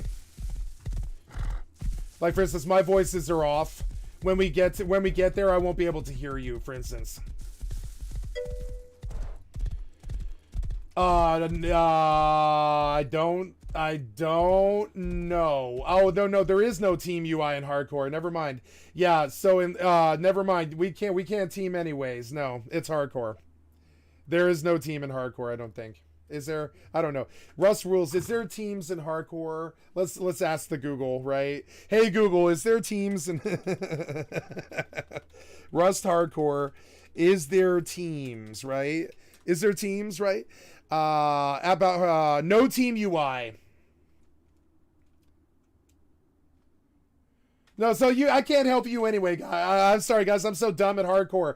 I've just never joined a team before in hardcore, but we can't help each other anyways. So, like, you know, but if you guys want, like, a truce, let's wreck this server. These fucking trios have been treating me like shit. Like shit. For fucking 5 months, I've never touched any of their bases, and they've raided me like 65 fucking times. And all I'm trying to do is deliver solo content on a stream. That's it. And they've treated me like shit. So, you know, like let's go take them down. You know what I'm saying? I don't want to do it with you. I'm saying let's not harm each other. Yeah, set up there. I don't give a fuck where you build. Like, you can raid me. Like, if you need, okay, one of the things you can do is, like, I won't actively give you anything, but you can actively raid my base. I give you permission to actively raid my base if you want. I won't stop you. That's something, I mean, I guess that would be kind of, no, that's teaming. As long as I don't do it with more than 3 people, that's fine. So you can raid my base, too, if you want. Like, it's too expensive, though. Go raid them. They're cheap. They're probably only 7 doors to core or something like that. I've seen their base. It's a piece of shit. Go raid them. They're bad.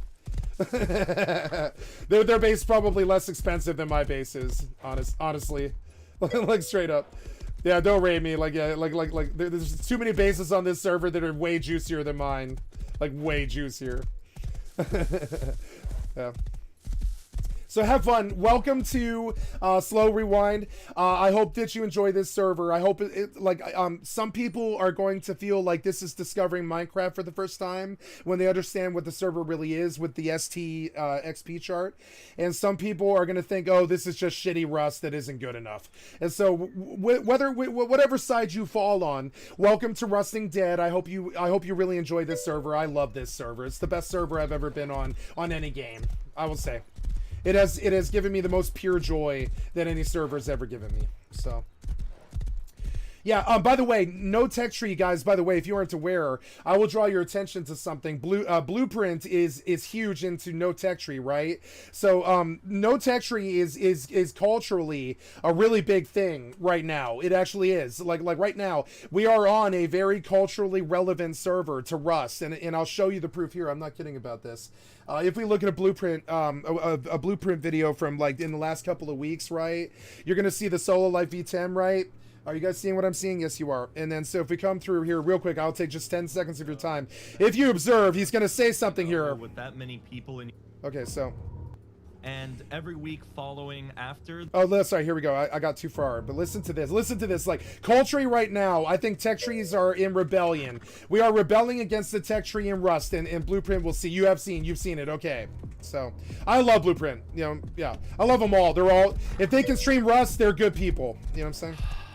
Yeah, Blueprint, you know what I'm talking about, right? So yeah, this is culturally relevant. So this server, if we treat it the right way, could fucking explode. It might be a really good server, but it's gonna take some people understanding what it actually is. I think it is good that they're doing that. Fuck the tech tree. People just jump right to tech tree and start fucking rocket raiding hour 3. Fuck them.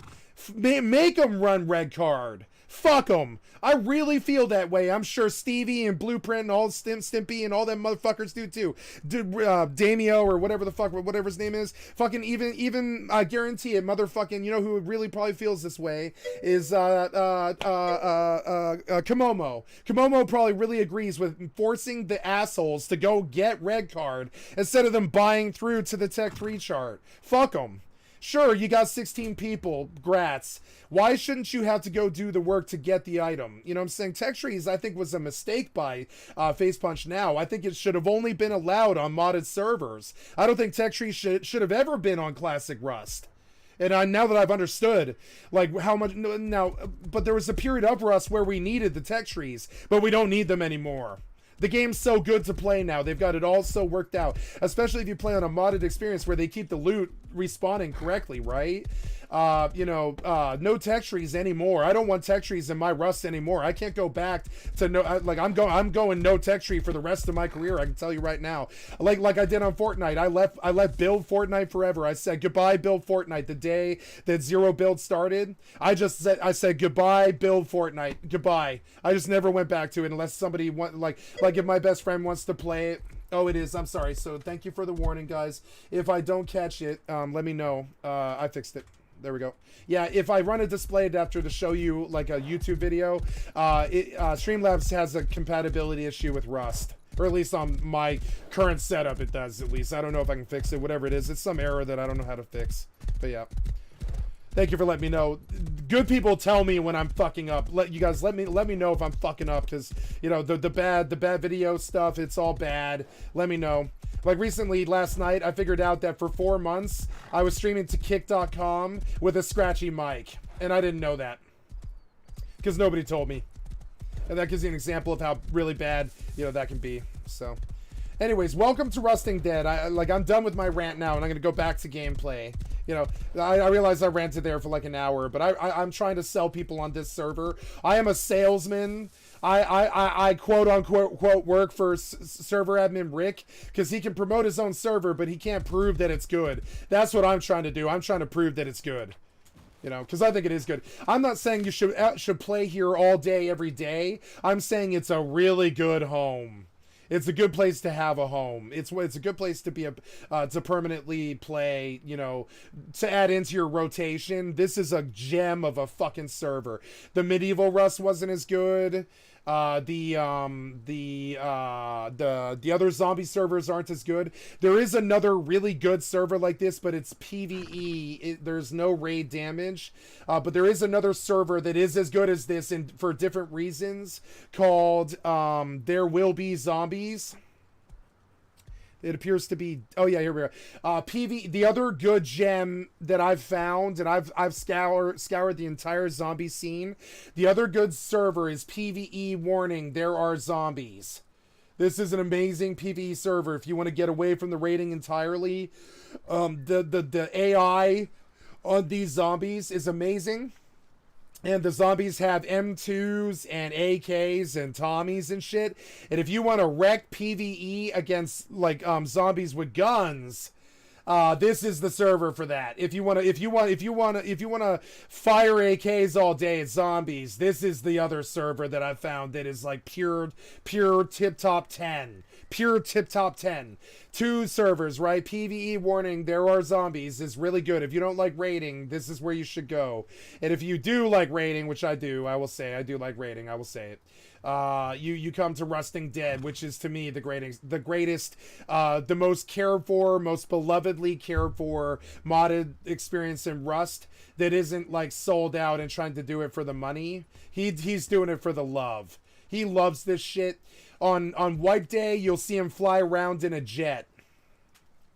Because he loves us and he wants us to be happy. He's here banning people. He really fucking cares. Like, if I make a complaint, I have to show him what I mean. Because, I mean, you know, don't make a complaint against hacking here or he'll ask you what you mean. He'll show up and he'll talk to you. And he'll be like, what do you mean? So just, you know, don't cry wolf here. I've done it too many times. I'm surprised he hasn't banned me from the server. Many times you're going to be like, oh my god, I got hacked or something like that. My suggestion is don't bother the admin with it. Because it's like, you know, if you, I mean, bother the admin if you got proof. Don't bother him if you don't. You know what I'm saying? If you don't have proof, don't bother him. Because he'll permaban you in the end. So just, you know, don't bother the admin unless you have proof. Because it's like he's not fucking around with this.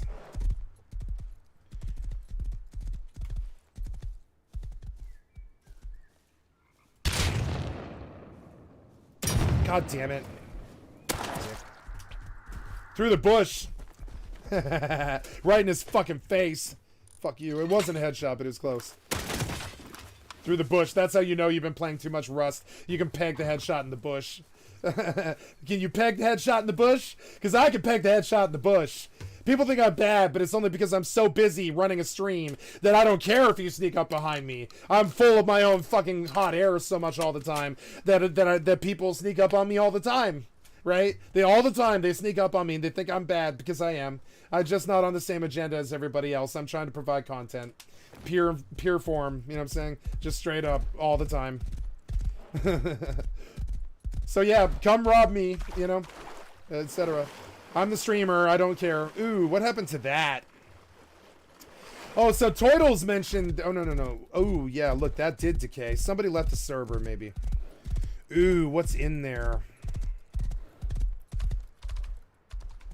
Lighthouse base crumble. This might be Byram. I think Byram moved. There's a nice trio. There's a bad trio and a good trio, guys, right? There's the Americans. Their names are Stenzi... and Stenzi and Milligan, and they've changed their names already, so I don't know what they are. I don't know what they are anymore. I don't know which one's which. I know Milligan is the American. He runs duos sometimes, and he's a solo, and he's good. You'll see him. He's a good solo. He's the good American solo here is Milligan, right? Good guy. He's pure. Never seen him done anything fucked up. He's not a hacker. I can vouch for Milligan. Milligan, I've dealt with him for 8 months. He's pure. He's great. He doesn't change his name. He's not bad. He's fine. Hella's okay. He's not bad. He's fine. And the other guys have changed their names. I believe Tutankhamun is good. The rest of them, I don't know. They've changed their names. I don't know if they're good or not. So I can't vouch. I have no idea. Change your names a lot. Because once they know who you are, you're going to have a bad time. If you live here permanently, that is. If you're only playing for fun, don't worry about it. But if you're living here and you're like sweat rusting this server, definitely change your name every wipe, because you know, they'll figure out where you live every wipe, and they'll come and they'll rob you every wipe. It's happened to me like for 8 months, so just be aware. Names matter here for some reason. Names on hardcore matter here, guys. I'm going to teach you something if you don't know it. Hardcore trip. Here's a good streamer trick that I'm going to teach you that if you don't know, you should use, right? And let me switch over to the display adapter. This is, and listen to me here, children, while I impart some wisdom to you. I imagine you guys probably know about this, but on a small pop server like this, something that can serve you very well is the players function. which will pop in. And my shit's kind of laggy, but here we go. We can see here. I can see you're here. I can see Hella's on. I can see Undead Creatures is on. Pinky Sally 312. Amon Ven. Goraz D87. Tutankhamun.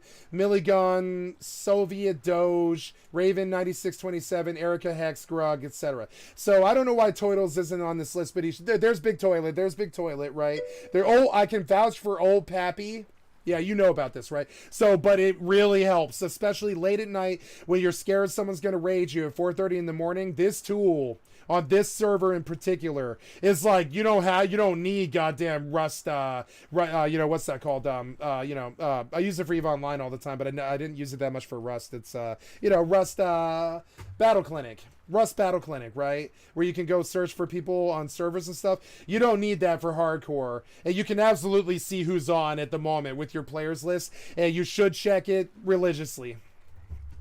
I don't do it on stream because it's like very toxic in my opinion. It makes me appear like I'm some kind of hunter, like I'm scared or paranoid. Like I don't like the paranoid vibe on my stream, so I don't engage in such behavior a lot, but that doesn't mean I don't do it. I do it sometimes, Yeah, water treatment got rads. It does. Oh, yeah, everything has rads. Dome has a giant meadow that's full of rads for some reason because the server glitched.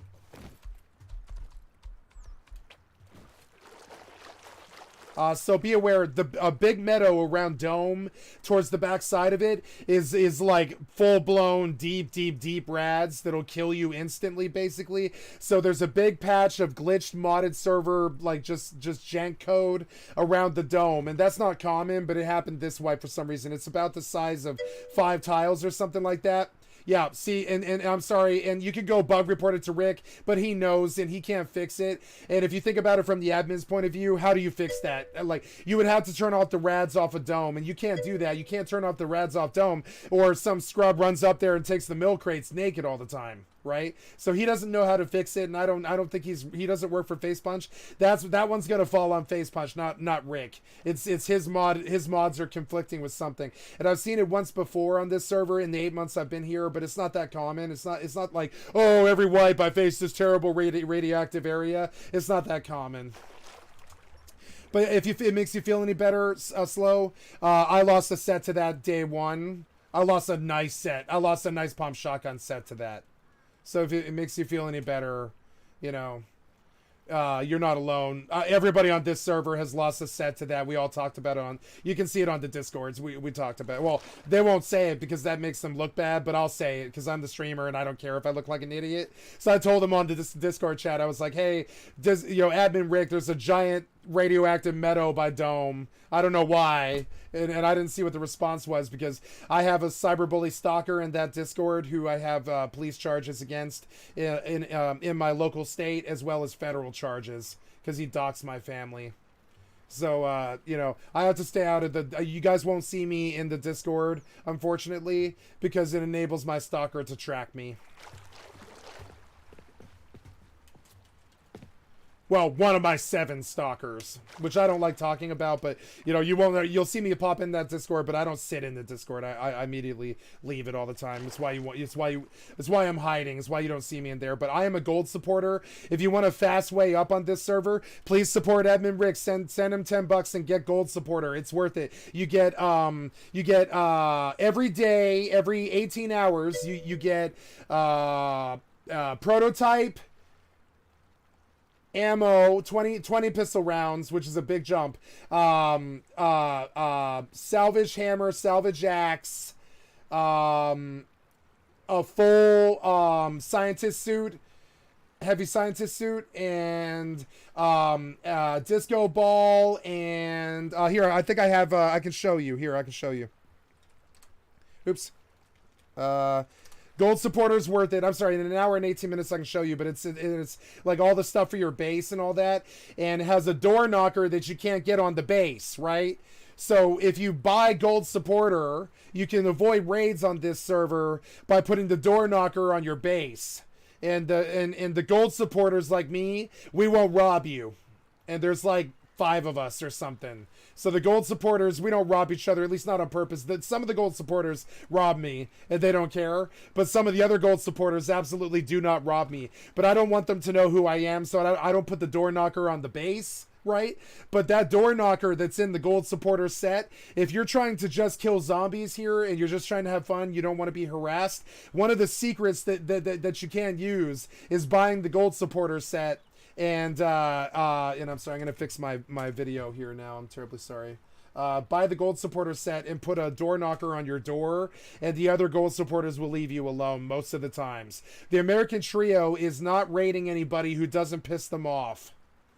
So, and the Aussie Trio does raid, and so does the duos. The duos all raid. The duos are the ones who are active. They've been raiding. Milligan raids all the time. So there is active raiders here, absolutely. But late at night, you won't see anybody. During the day, we had, I think, 14 people today, which is kind of, on a hardcore server like this, that's kind of scary. There's not enough room on the server, and it's only going to get worse. As silly as that is, it's only gonna get worse. And like, the more people come here, like, the more like this server is gonna get off the hook fucking crazy, because you can go king batshit crazy with the RPG chart in a way that's, you know, just nuts. If you want 200 rockets in a day, this is your server. 10x isn't even as good. It's not as good. Peace, peace, peace. Slow-mo rewind. Thank you for coming to my server. You know what I'm saying? I hope you enjoy. It was an excellent. Thank you for helping me provide excellent content for my stream. You have yourself a wonderful day. All right, let's get back to it, guys. I'm going to turn on the music and I'm going to get back into it here. It's good to invite somebody new to the server. Like, you know, I am a server ambassador, I guess. You could call me that.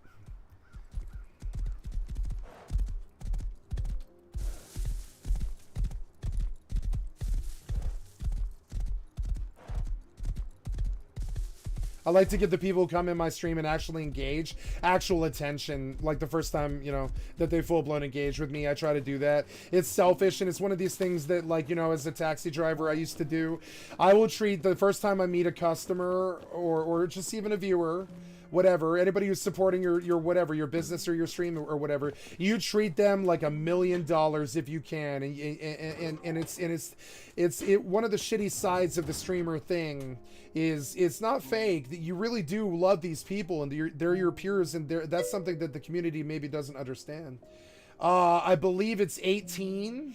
I think you're gonna need an entire set, everything but you're gonna need all 6 pieces. You can do it with this. You can do it with boots, gloves, a vest, chest, shirt, and like a miner's helmet or some kind of thing. Also, other tips is miner's helmet. Get it in the basic gas station right away. Get it BP'd, and don't sit in your base at night, because nighttime is when it's safe. You know what I'm saying? Daytime, you can lose a lot, because on hardcore servers, you have to travel a lot. So you'll be traveling around like I am with 200 scrap, and you'll get banged. So you definitely want, your first blueprint should definitely be miner's hat, in my opinion. It's the most valuable thing in the entire chart. I shit you not. You cannot kill zombies as a prim without miner's headlamps, so definitely get that.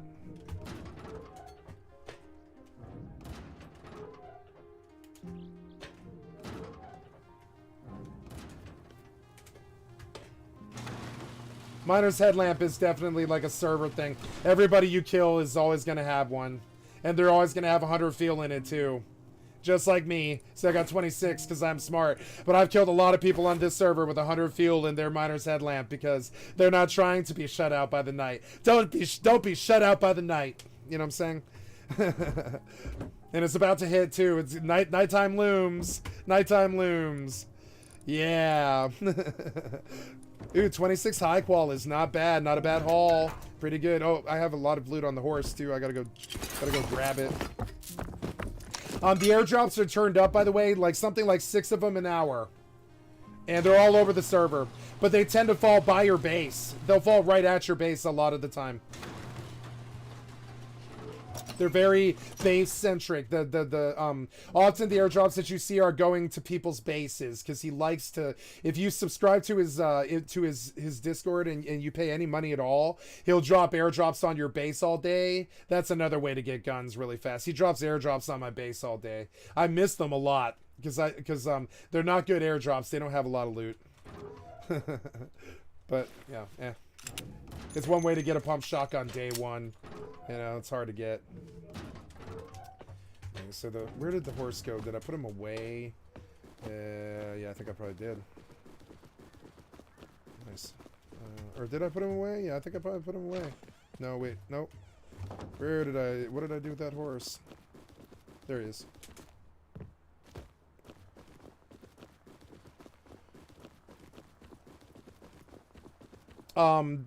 Other things that are good, I did this crash course for somebody else yesterday, was in the medical chart, there is 6 points that are like some of the strongest points in Rust.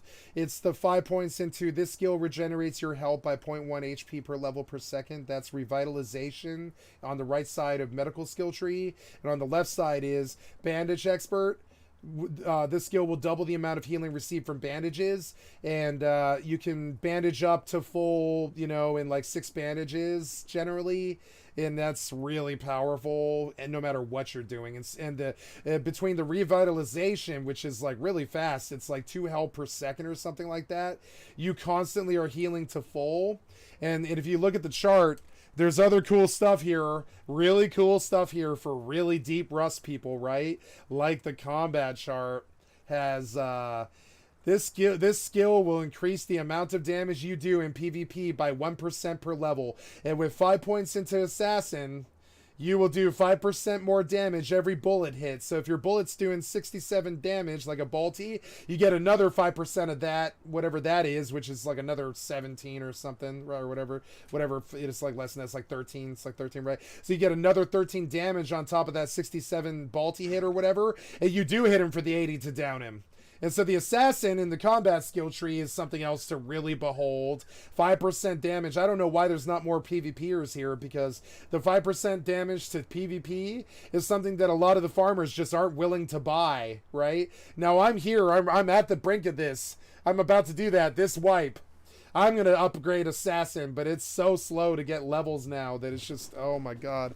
But that's another way to look at this server, is like 5% extra damage on every hit that you do to a player is so amazing. If you're doing 37 damage and you get 5% of 37, what's 5% of 37? It's 370 divided by 10 or whatever. It's like, yeah, it's like another 7 damage, I think. It's like it's another 7 damage on top of the 37 or something. It's not 7, it's like 3. It's like 3. But it's like crazy. It's, that adds up. If you're spraying somebody with an MP5, that adds up. 5% extra PvP damage. After the 3rd or 4th shot, you've done another 20 or 30 damage extra that you weren't normally going to do. So it takes way, way less time to kill someone. That's something that normal Rust should have. I don't know why Classic Rust doesn't have this chart. They should buy it from the modder, and they should include it. And it would fix Rust, and Rust would take over the entire scene. This is what's missing. This chart is what's missing from Rust. It's the one thing that's missing. Everybody will tell you it's too much rating or too little rating or too little PvP or too much PvP or too much toxicity or too little toxicity. Nah, it needs a chart like this that actually does reward you over the space of a year to patronize one server and dominate that server and only that server, right? And get your year-long points to make it so that you're a mining super god, or you're a woodcutting super god, or you're a PvP super god, or you're all of it like me, and you have 67 points. You know what I'm saying? That's all I have to say about that. I said I would be quiet, and I will. I just like ranting about stuff. I mean, like, this server, man, changed my life, and I thought I must be the only one, but sometimes I think maybe I'm not the only one, That 5% PvP damage is the greatest thing I've ever seen in any video game, I would say. That 5% PvP damage, I've never seen it anywhere else. That kind of strength of buff overall, that kind of power level gain is so insane. You know, you won't see it in World of Warcraft. You won't see it in ESO. That kind of power level gain, just straight up pure 5% extra damage, is like, that's like every Fallout player's dream. That's like having like psycho fucking tats all the time. That's like perma psycho tats. You know what I'm saying? If you're a Fallout player, you know what the fuck I'm talking about. You know your drugs, right? Play some Fallout, maybe some Vegas, or 76, or you're like me and you played all of them, right? If you've ever played some Fallout, you know what Psycho is, right? 3% damage, 5% damage, etc., etc. This gives you Psycho tats all the time.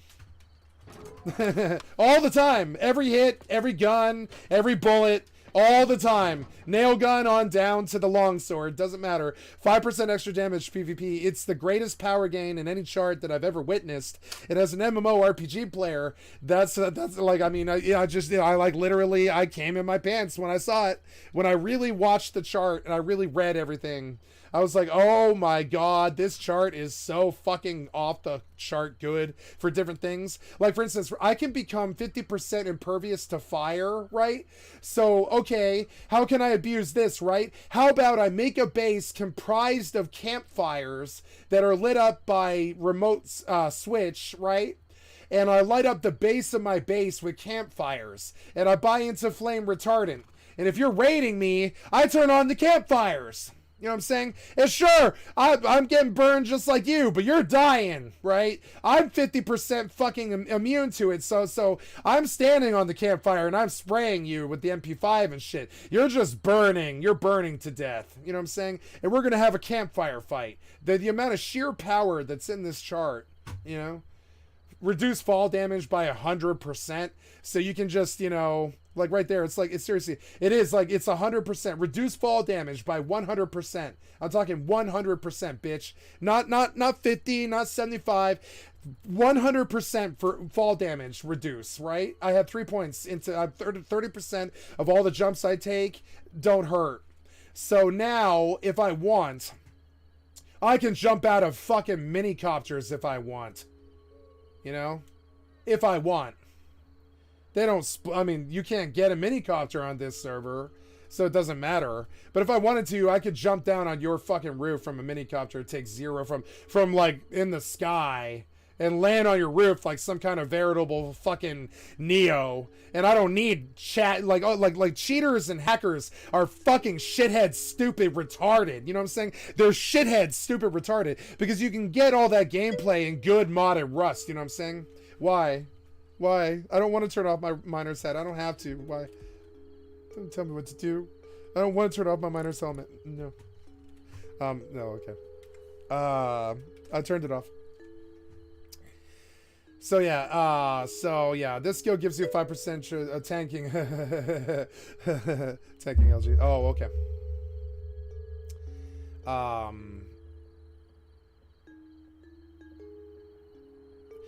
This skill gives you a 5% chance per level to refine the mind door. Is so good. Some of this stuff is so strong. 100% speed on a horse. So you can just ride to the guy's base in 10 seconds. Doesn't matter where he is on the map.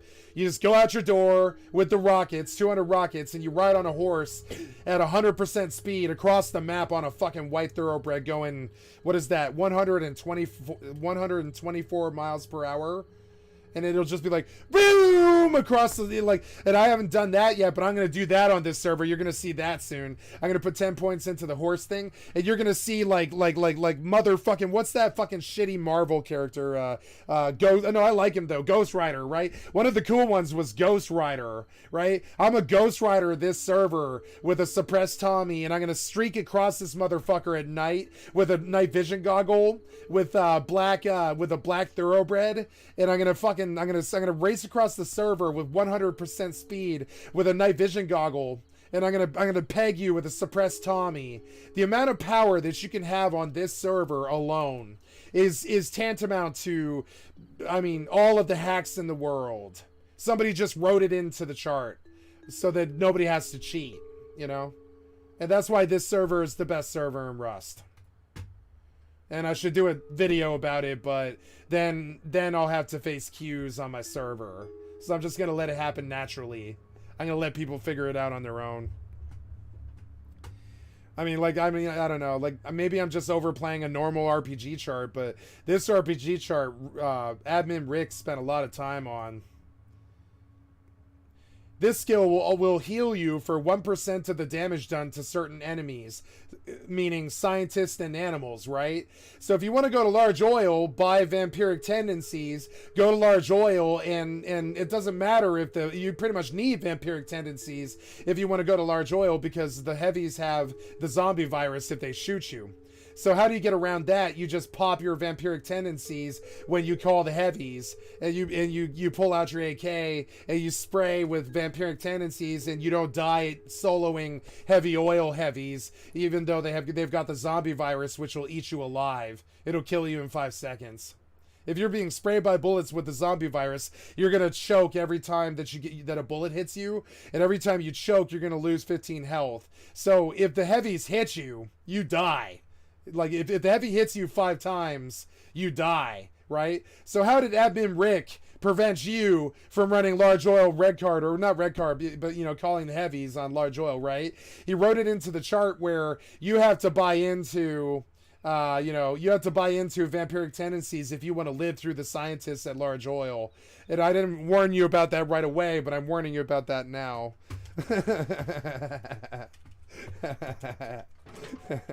I mean, he warns you about it when you're logging in, you know. He's like, the zombies, the heavies on Large Oil are zombies. And I think the average player doesn't really think about how really horrific of a concept that actually is. But it is a horrific concept.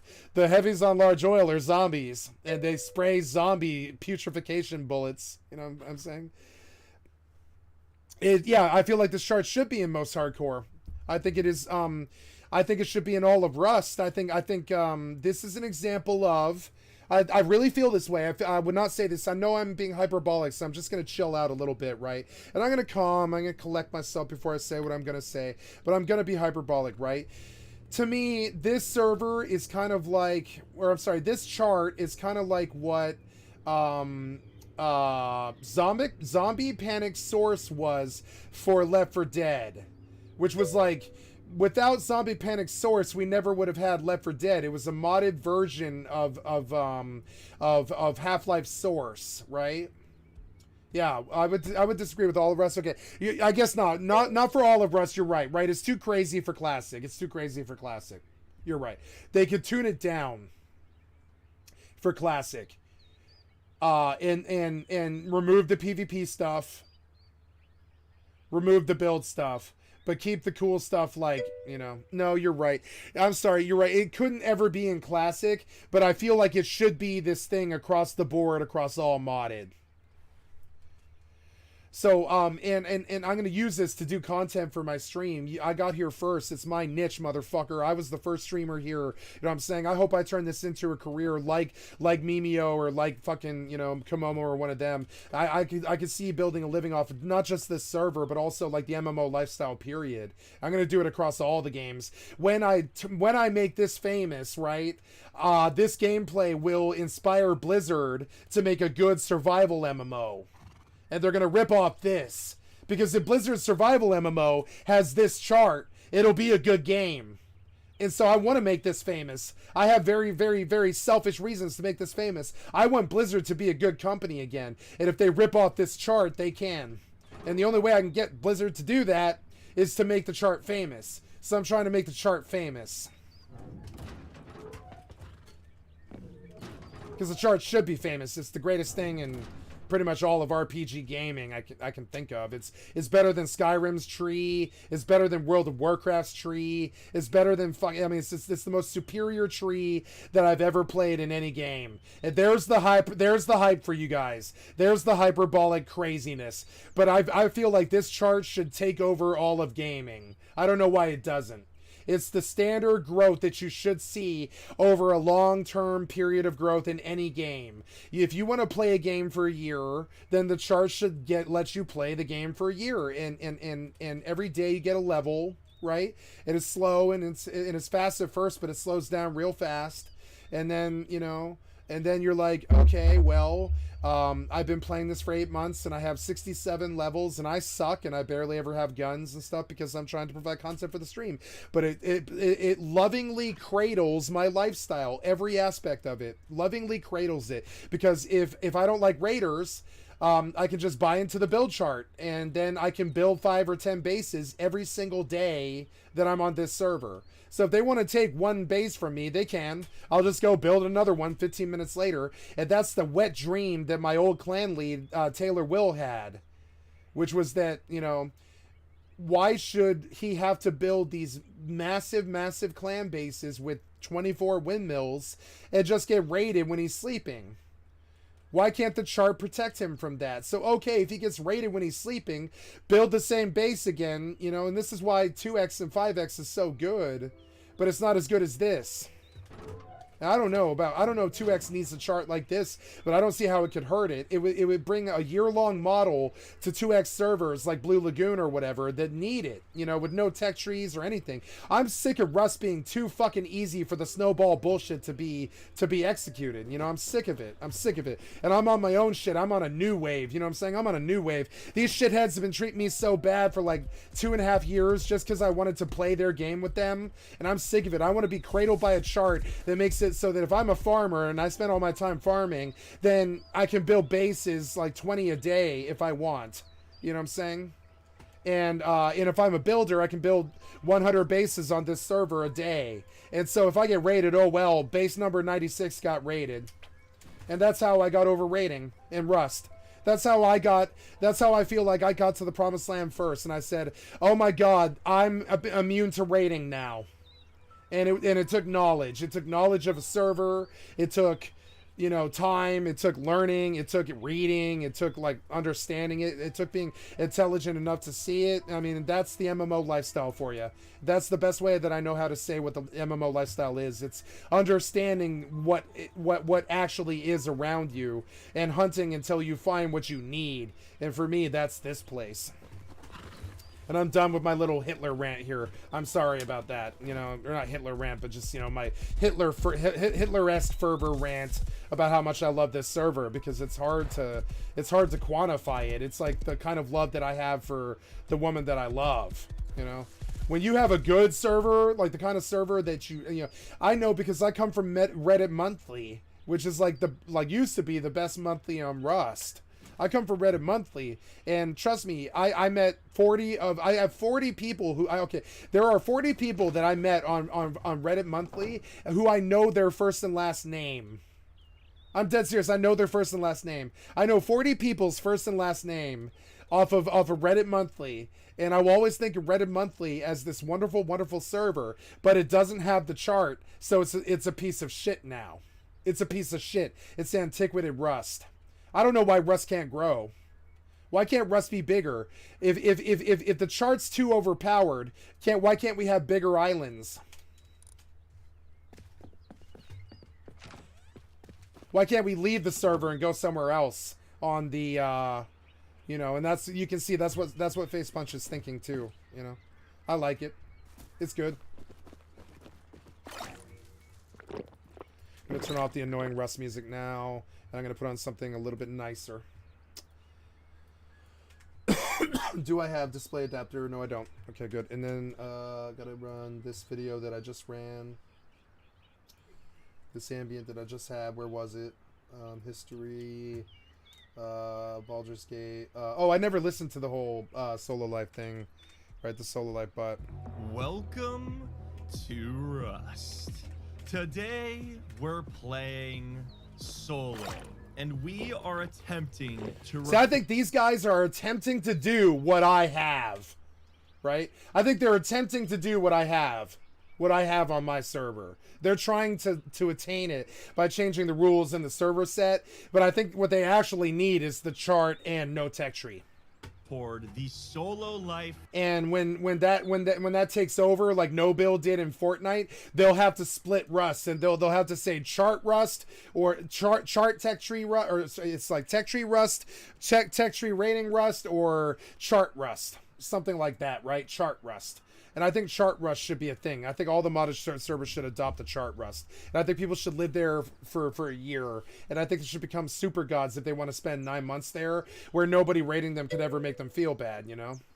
Outpost is from Oxums. If you are facing out from the center of the gas station, right? If you're facing out towards the road, not towards the bases, right?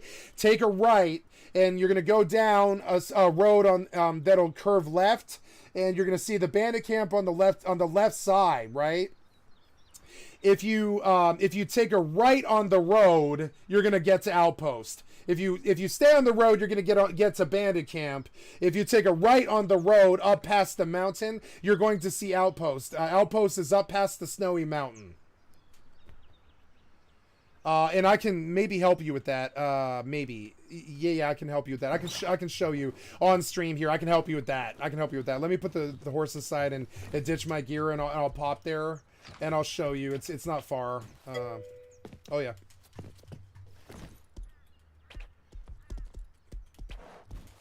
It will take me but a second. All I gotta do is ditch the loot. Give me just a second.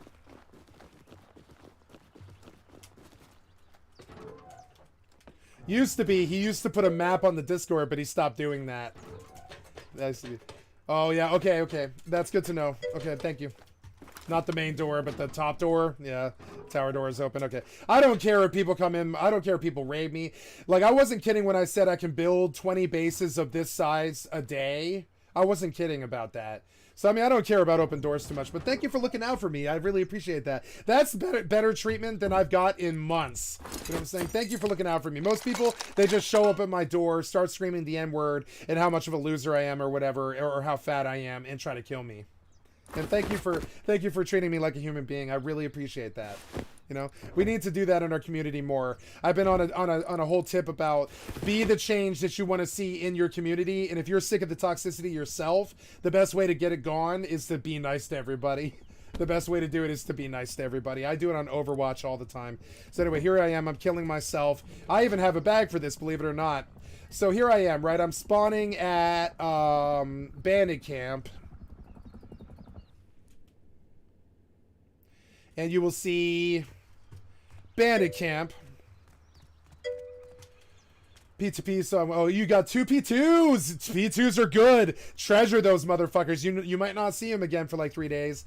Hell yeah, you got good sense for the loot. So of course we are at Bandit Camp. Now you'll notice I'm at the top of the hill on Bandit Camp, right? You got to get P2s to Outposts. I get it. So I am at the top of the hill on Bandit Camp. You of course are at Oxums, I think, or some such, and I might even see you coming down the road from this direction. But you're at Oxums, right?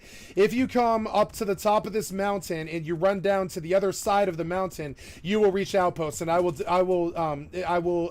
exhibit that here. I will show you here.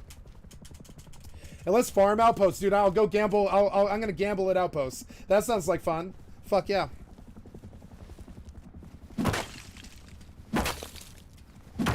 What the fuck? That is not 25%. God damn it. Watch the patrol helicopter. So see how the mountain goes up, right? We see Bandit Camp's that direction. You can see a view of it that way. See Bandit Camp, and then there's a mountain on the other side of Bandit Camp. Across this mountain is direct to the Outpost. And you can see it from the top of the mountain too. By the Outpost is another really large mountain.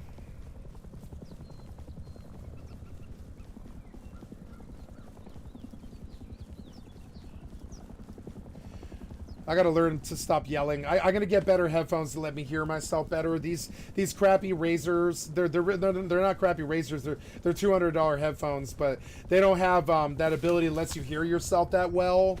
And yeah, so as you can see, I'm at the top of the hill. I ran in one direction away from Bandit Camp on the mountain, and you can see there is Outpost. You see it?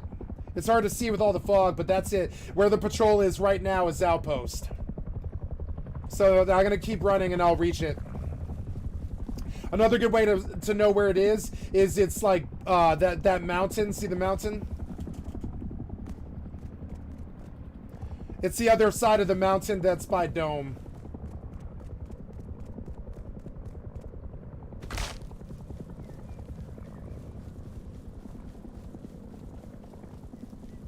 I've got to get headphones that have that microphone in the jack, because or no, that's what I'll probably do. I'll probably connect the headphone jack. Oh no, that won't work.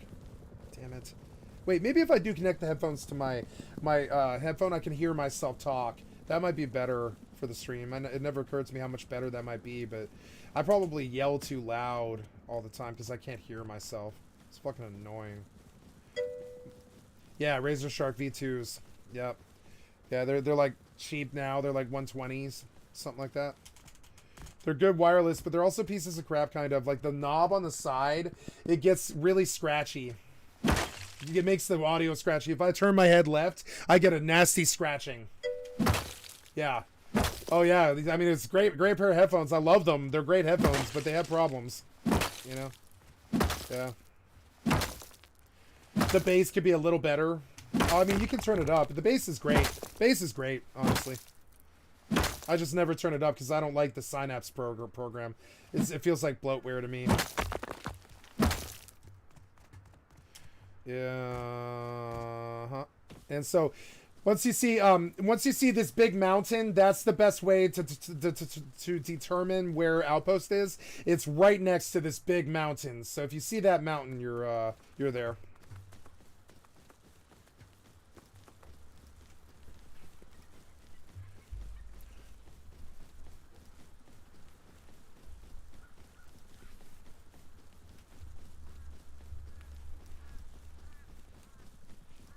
They say as a streamer you should find your niche, and I was like, I think hardcore Rust Zombies fits as a niche. I think if I'm the first one to do it, I can make that claim. I'm like, motherfucker, I was here first. You know it.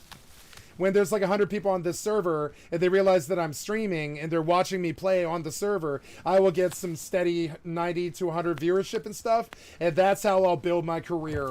And that's one of the ways I'll do it. Then on Starfield, I'm gonna build a career, and then on like WoW 2 or Ashes of Creation, I'm gonna build a career. Deus Ex, I'm gonna build a career, and I'm just gonna keep on doing it until I'm rich one day, and I'll wake up in you know, I'll wake up in a penthouse with the love of my life, and we'll have, like, you know, gold earrings and shit. Hi, how you doing? Hey, I got this for you. Here.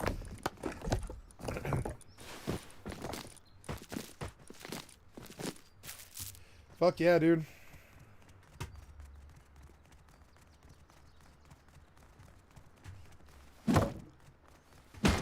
Good to see ya.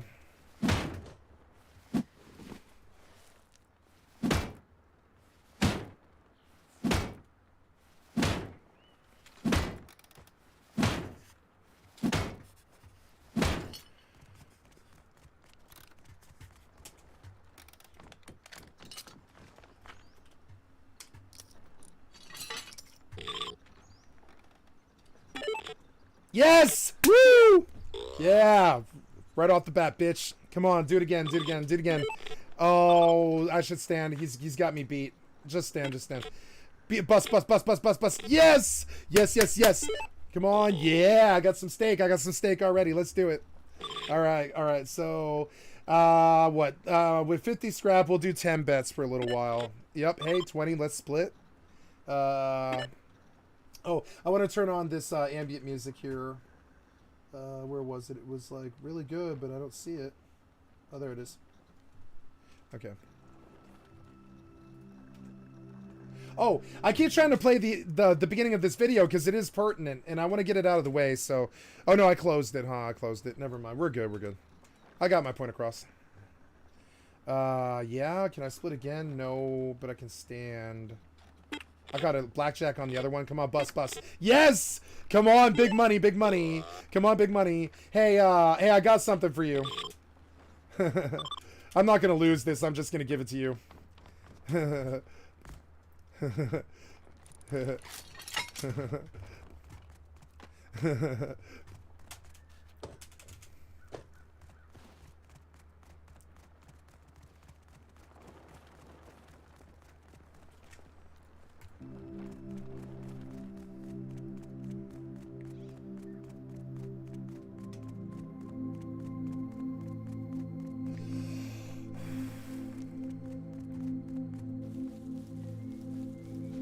Here's a new base I haven't seen before.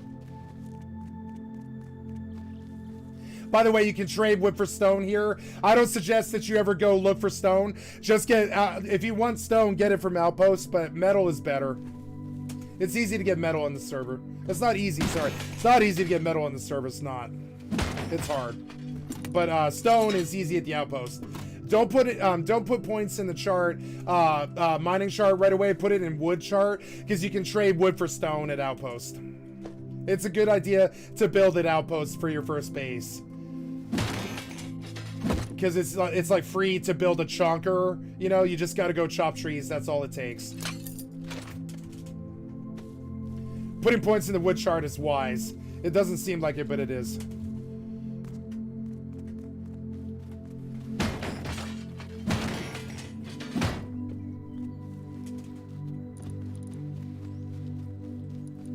Turn it down, sorry, that's too loud, huh? There we go, there we go.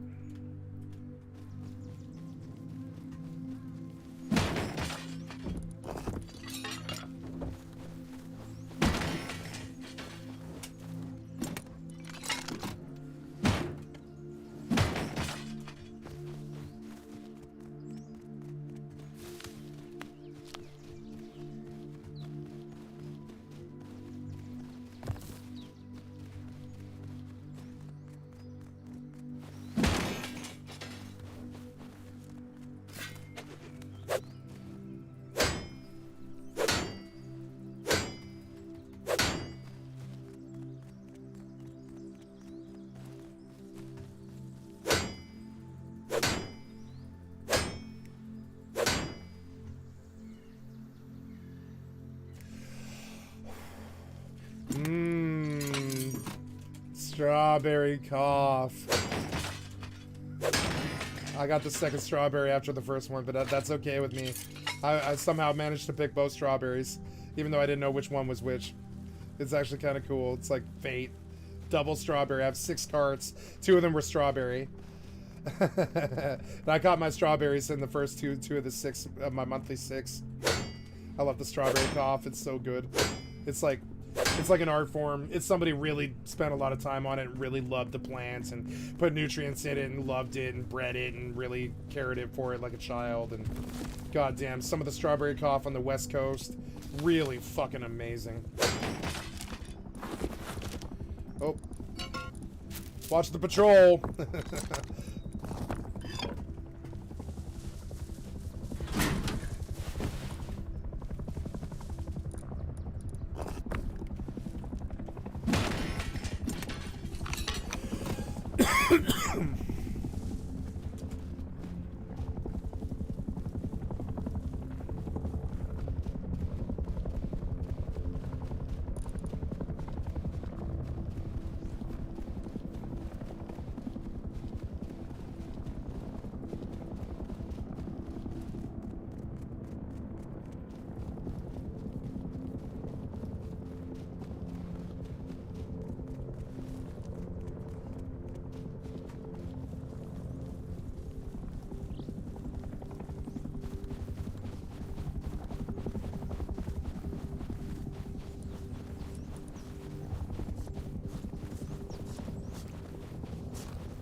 Real meal deal. Yeah, real meal deal. Cool. I love it.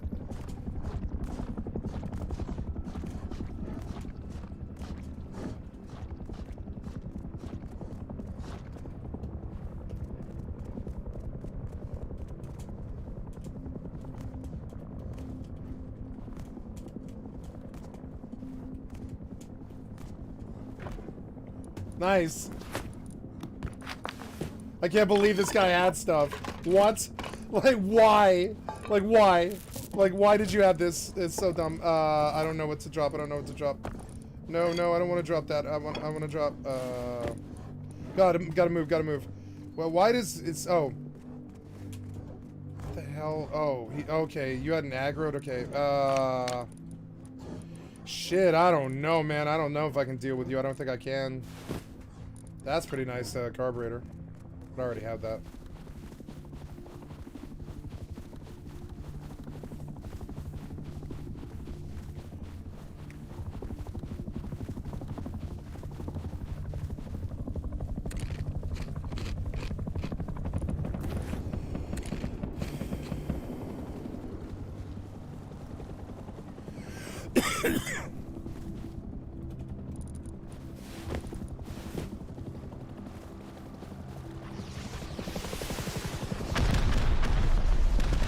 Oh no. Yeah, get in the sewer. He'll go away eventually. If you get in the sewer.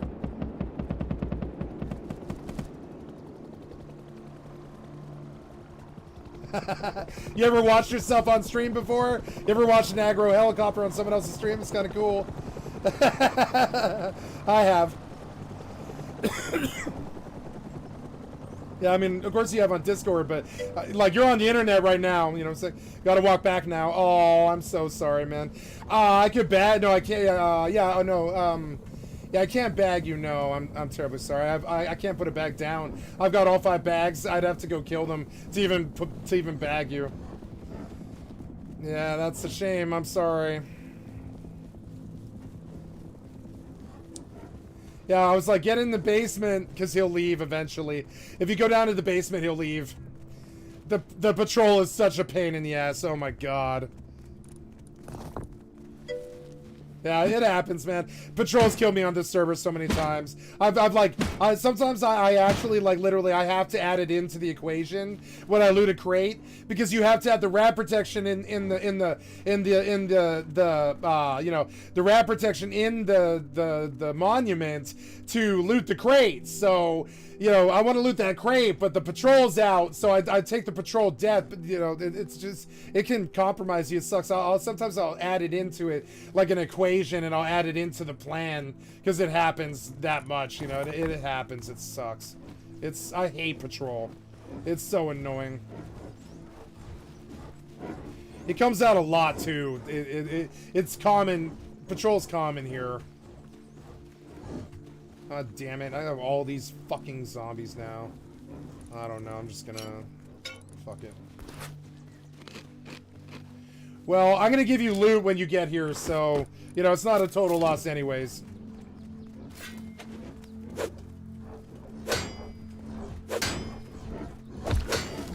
Fuck. Really? You son of a bitch, dude. Can't believe I caught a bite. I didn't think they were that close. I really didn't. God damn it. Yeah, I would put a bag down at Outpost. Definitely.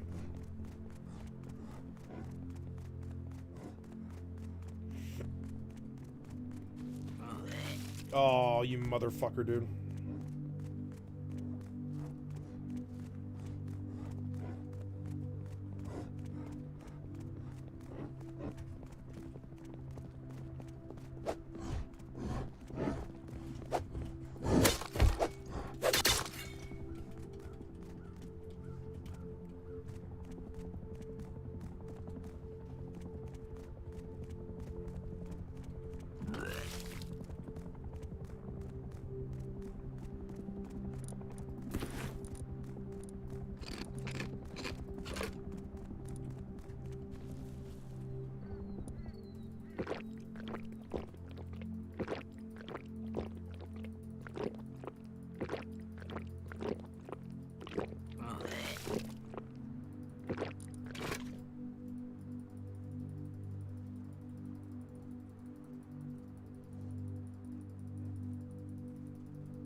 Hey, you back? Sweet. You're, yeah.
Oh!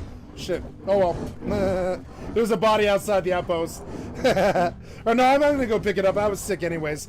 That's good. Yeah, I can run back. It'll take like 2 minutes. Yeah, I'm gonna go get that body because, yeah, like I want to keep gambling, but I don't want to be sick. You know, I hate being sick. So I was like, yeah, I'm just gonna sword fight and see if I could do it.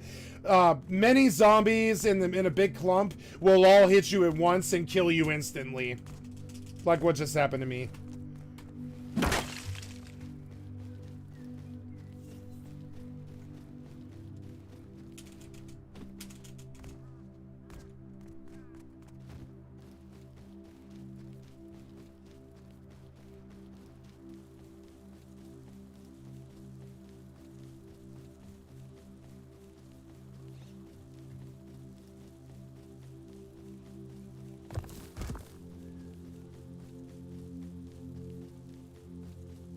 Yeah, feel free to that loot. I don't care about any of it, including the nail gun if you want it. You know, feel free to all of that.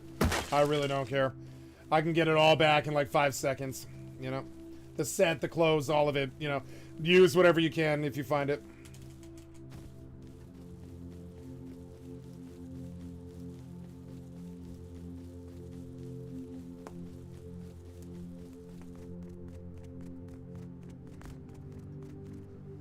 I don't know why I tried to sword fight fucking 18 zombies. I knew what was gonna happen, but also I'm sick, so it's like, like I didn't have any pills. It's the only real way out of it is death. It's so annoying. I love that about this server, though. It really is never that easy. You can't catch a bite. It'll end you eventually. You know, a bite will eventually kill you. I mean, you can drink for a long time. And you can actually outlive the virus. You can. I've done it before, but it takes like 3 hours. It's like 3 real life hours. You have to chug water for like 3 real life hours. It's like so long. It's like, you know, it's fucking forever. I was like, does this ever end? It does, but it takes like 3 hours. It's insane. It's better to just kill yourself if you're sick than like continue to try and feed the virus. It's too expensive.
Right on, right on.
Oh,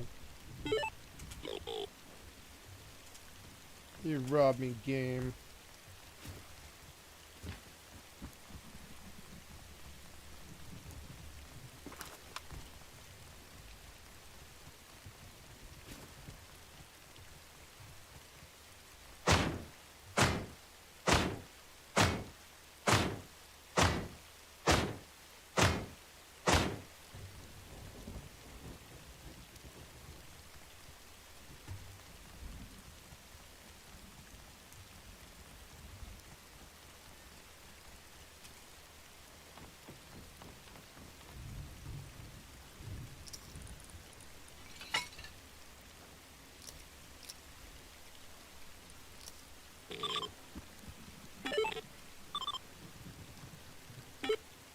Oh, I better stand.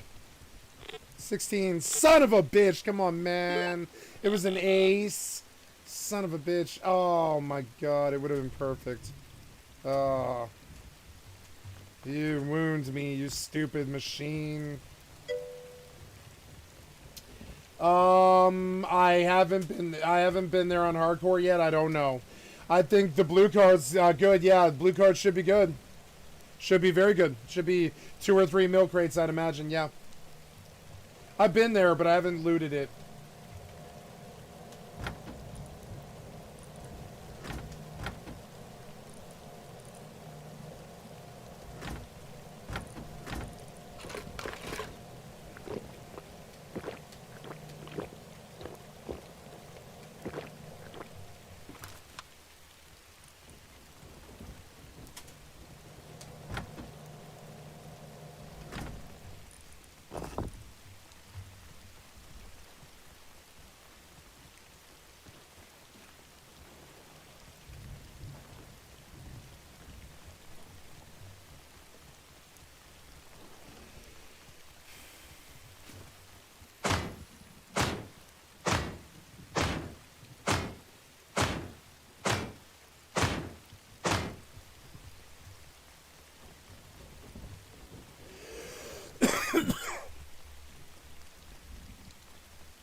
slugs when I don't need them. God damn it, man.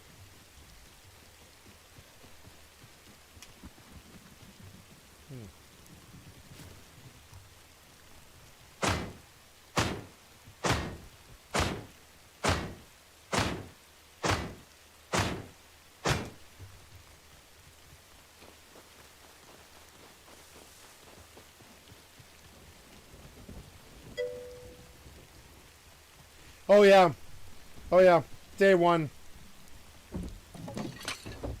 The trio on the big base on the mountain, and then over on the river, and then the other trio where on the other direction from Oxums. They've all got full metal. Oh yeah. I don't, cause like I don't like run large oil, but I think they do. I think they do. I'm fairly sure.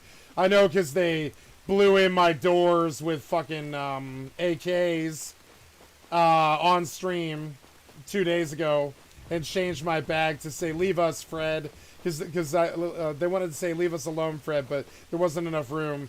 They wanted to say "Leave us alone" because I put a base on their lawn. They have a big base on the ocean by the beach. It's way over by the beach. Their home base is on the beach, on the other side of Bandit Camp from the mountain. And they're definitely full metal. Yeah, that's them. It's a duo with a third. I don't know who their third is, but their third only shows up on weekends. But normally they're a duo. Might be a husband and wife. I don't know, or like a gay couple or something. I don't know. They've got a power duo with a third. I've seen them with 3 people before too. But usually it's only them. It's only 2 usually.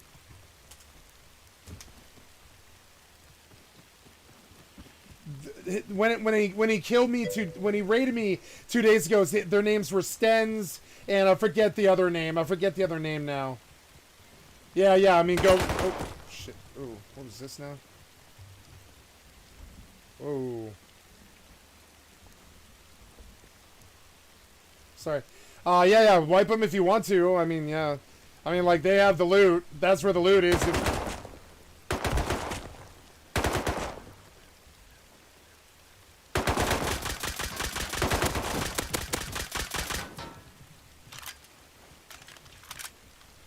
That's a scientist? Yeah, that's the scientist is glitched or something. What the hell? I don't know. Some kind of glitch.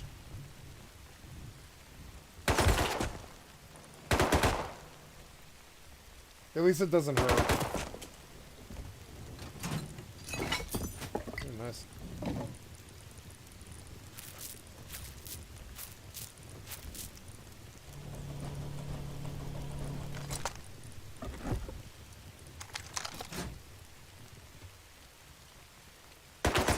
God damn it.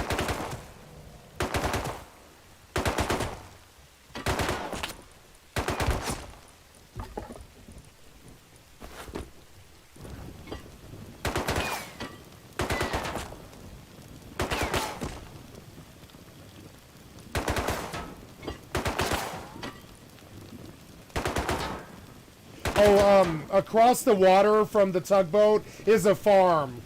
A big one. In the meadow. That tugboat area with the trio on the beach. And across the water from there, towards Bandit Camp is a farm, their farm. I watched them build it on a mini heli.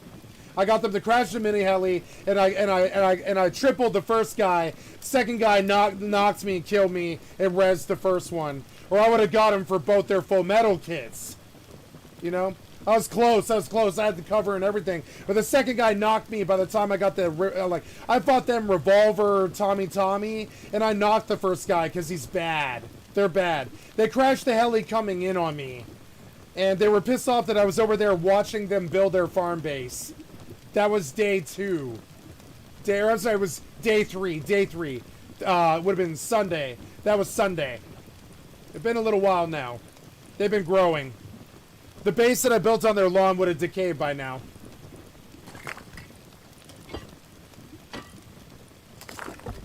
But yeah, and like they're not assholes, but they do offline all the time. They offline everybody on this server. They're the shitheads here, kind of, you know. There's another raider guy named Red Eye Kaijin. He's an asshole too.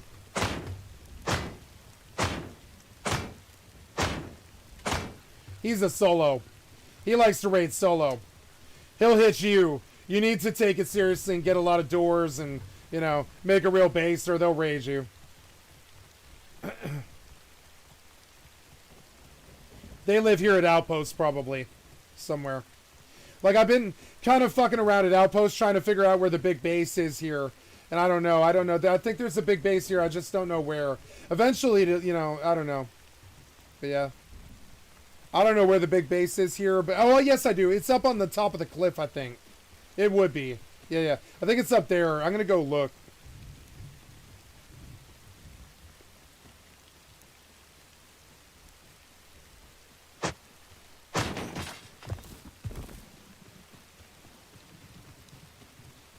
This is like what DayZ was like.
Oh yeah, sorry, I'll read.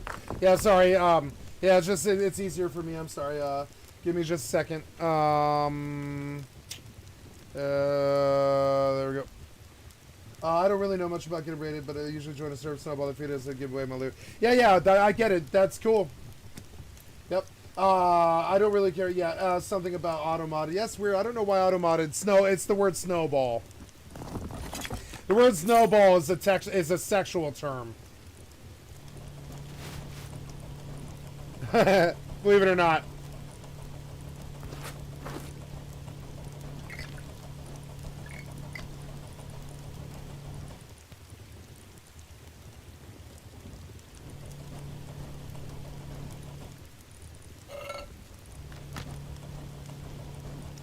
So yeah, I like snowball, but yeah.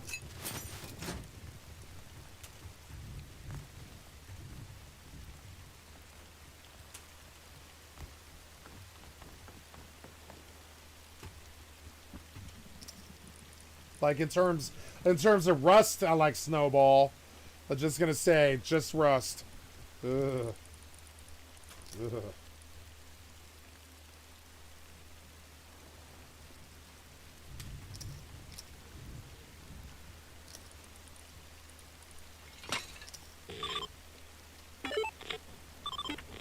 Come on, bus. Oh, push.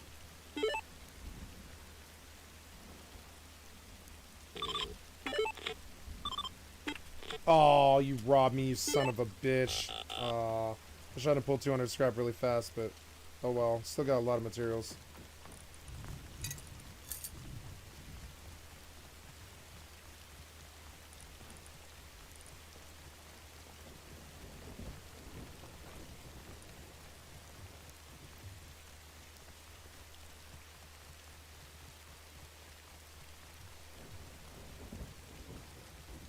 I'm gonna come kill myself at your door. I have a lot of loot.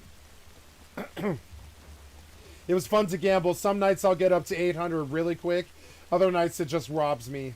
It's really random. Sometimes gambling, I'll pull thousands, just thousands.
Absolutely.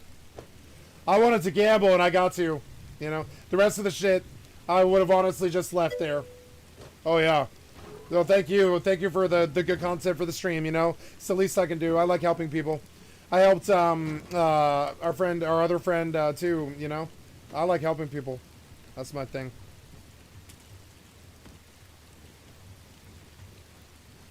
Oh, I wonder how much metal I have now. Metal is a problem. God damn it.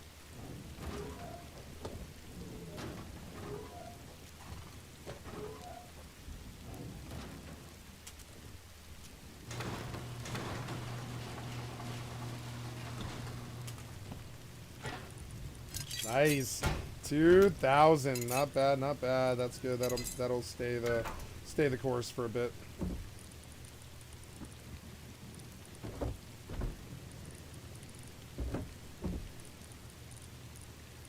$166 sitting there. Nice Python.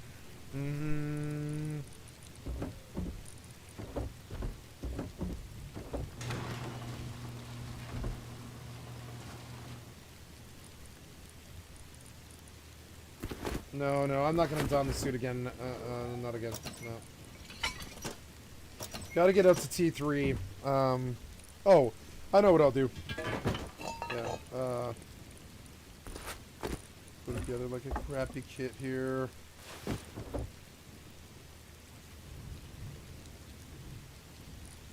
Right. Yeah, and we'll just go recycle like poor, cause yeah.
Why didn't I save Splitter?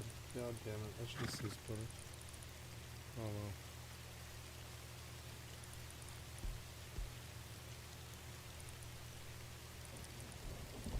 Wait, my ammo went away for some reason. Like 9. If you're looking for like PvP, you're not gonna really find it. It's a PvE server. Like the rating happens, but it's, you know, very, very slow, you know. Some people, I don't think they can handle how slow this server is. It's slow.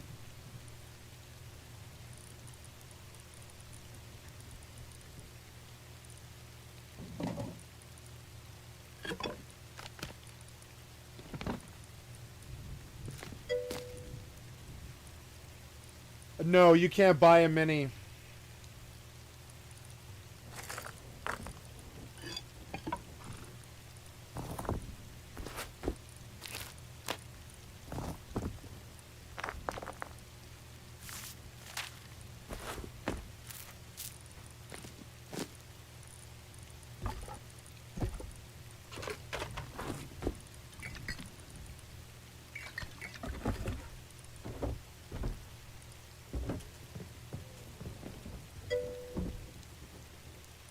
Yeah, random spawns.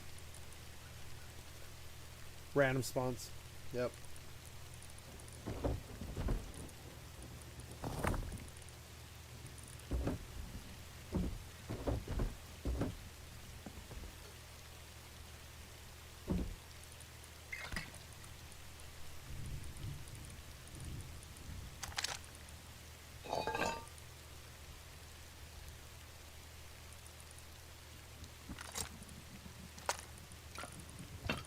What happened to... Oh, there they are.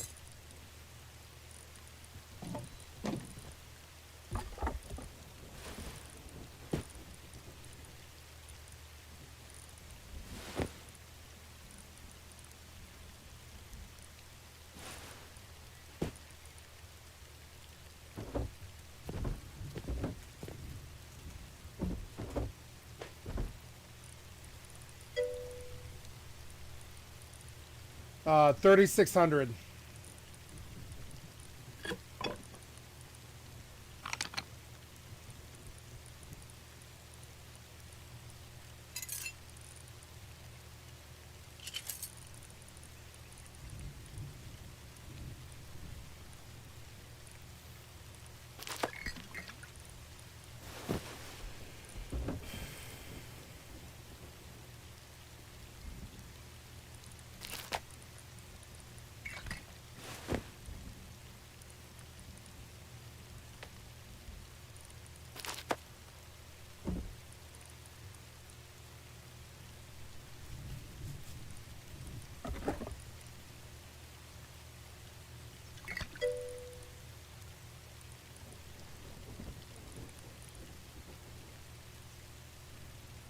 Yeah, there's about 10 of us who play here a lot.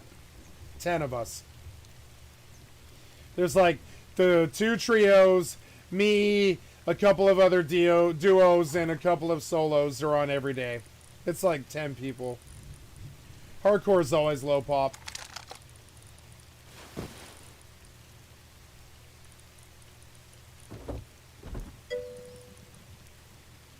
Yeah.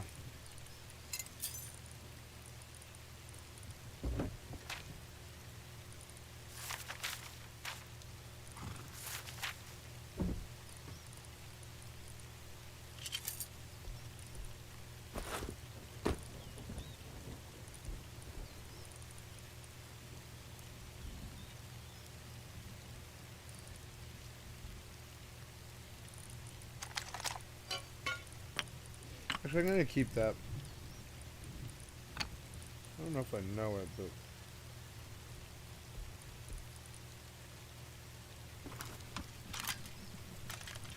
Yep, should be good.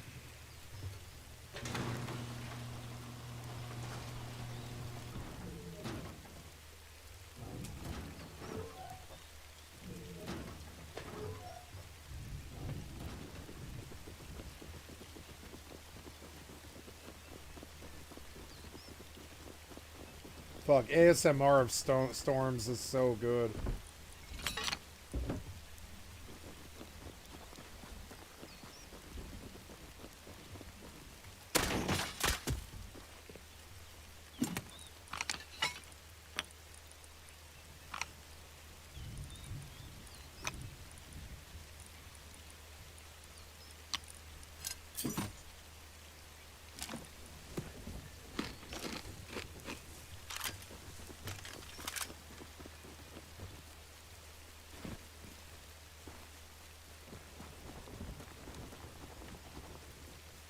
Sometimes you can get the server to yourself for like 3-4 hours.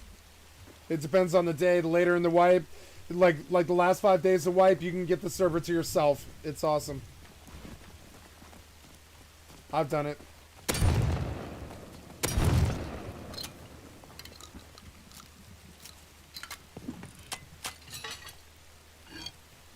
Fuck, I didn't bring it like a knife. Son of a bitch. Oh, wow. I can't do anything.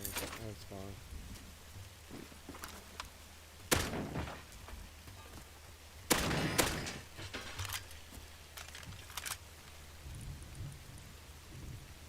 I don't know. Like that thing? Yeah. Yeah, I don't really have a good way of... I mean, I guess that's Flesh Gatherer. Yeah, never mind.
Did I leave this here? I think I did. That's funny.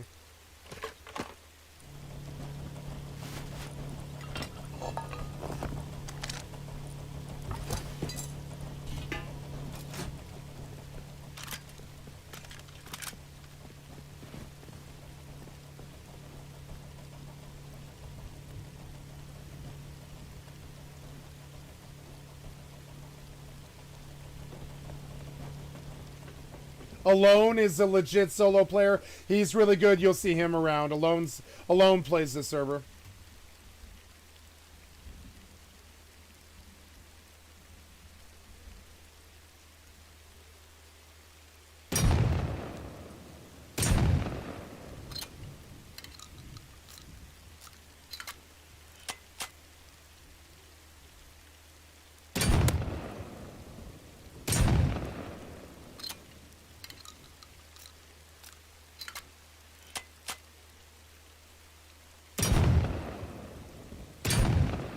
God damn it. Can't seem to hit that thing.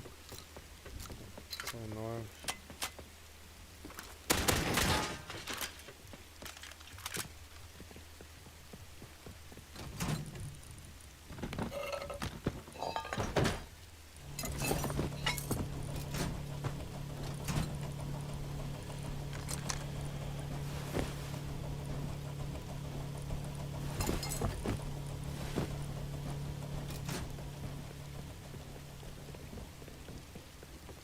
Oh, the high qual. Son of a bitch. I don't think I have enough high qual. Oh, I'll have to start stacking the high qual. I have to run the road. Like, for realsies. I have to run the road until I have a lot of high qual. Son of a bitch. I didn't think about that. Oh, well. That's okay.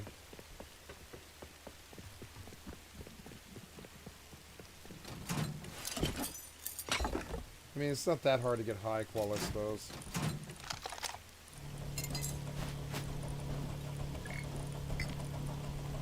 Why don't I have a shirt? Oh my god.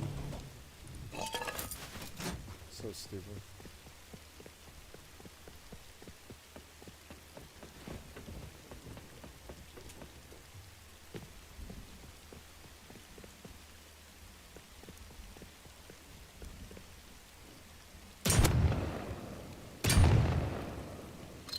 I don't know why that shot didn't hit, but okay. It was as if it was a proj invalid, I think. What the fuck? What?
$77, not bad.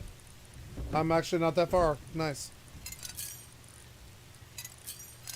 77, that's not bad. Yeah. Cool. Yeah, I'll go run the road, for the last, like, 25 minutes before the wipe and get, what I need there. Yep, I'll make some, I kind of want to make more, like, GP. Do I have any? Yeah, I do. And then...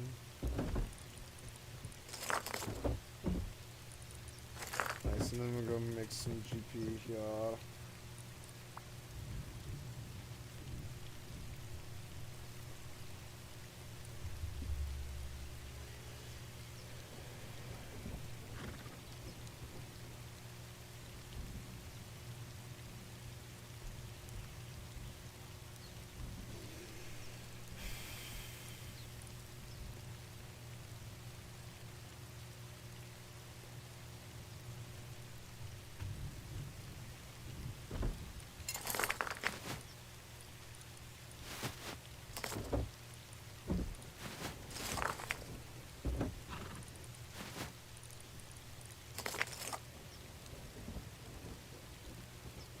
That's cool. I'm getting refunds and stuff. Yeah.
Oh my god.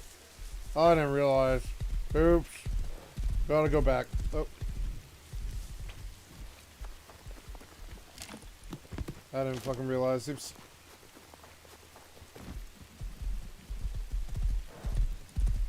Nice. Well, yeah. Like, yeah, nice. That's a lot more. Yeah. Cool. Oh god, I don't understand. How did I go wrong here? What? Oh my god. Here we go.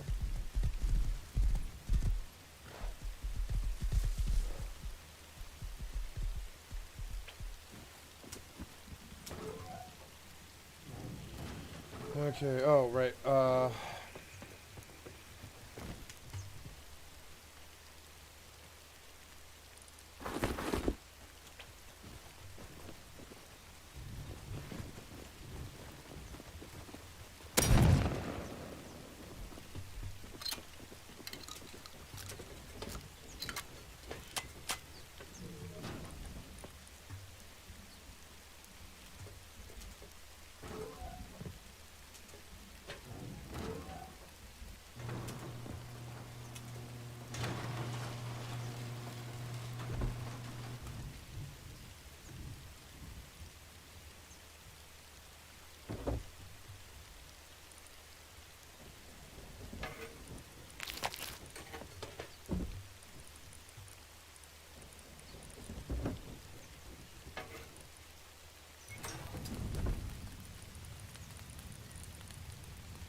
chainsaw, bean can, grenades. Sometimes they'll spawn on roofs. Sometimes they'll do other stuff, but I don't remember what it is. They're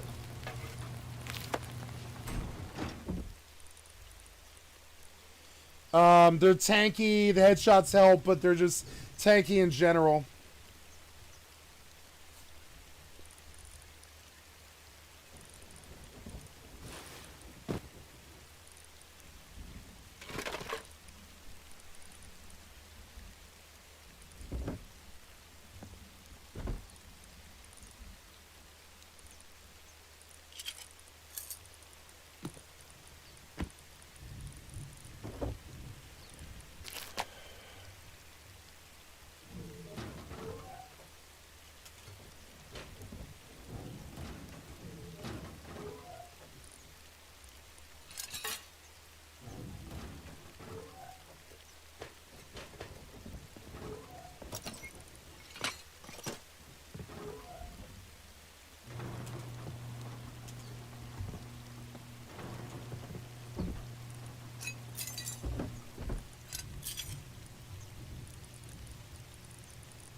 $14.60.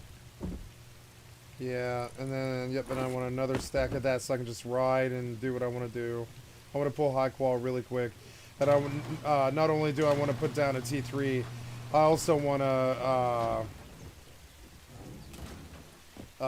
high qual my core, because this is technically my main, but I mean I have like a lot of bases. Yeah, he's okay for now. I'll wait for it.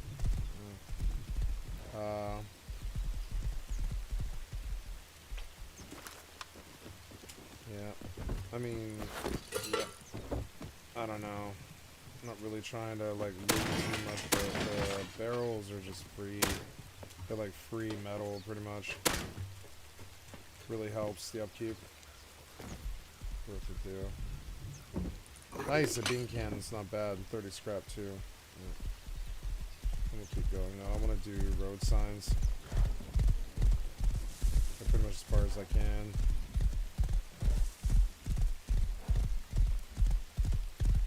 I didn't bring another.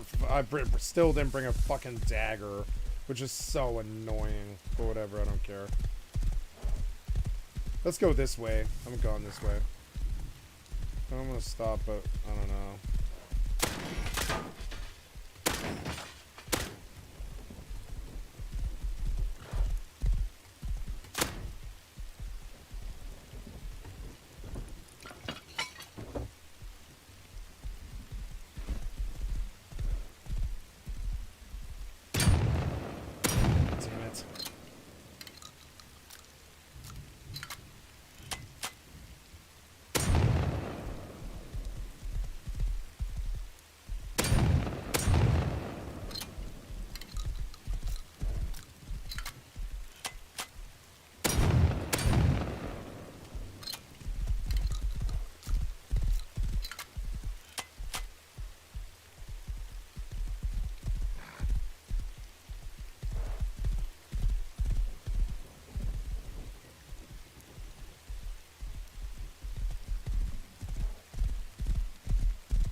Yes, fucking perfect.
Get another level today. It's good. Or well, not another level, but you know.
Nice.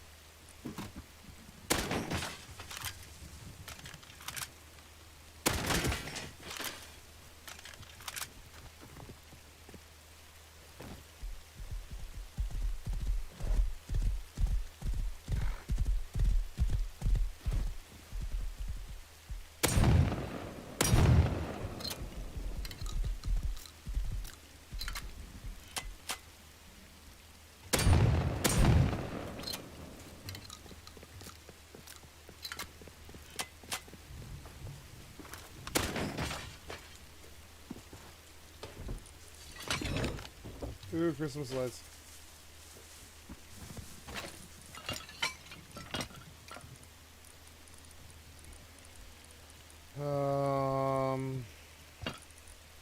No.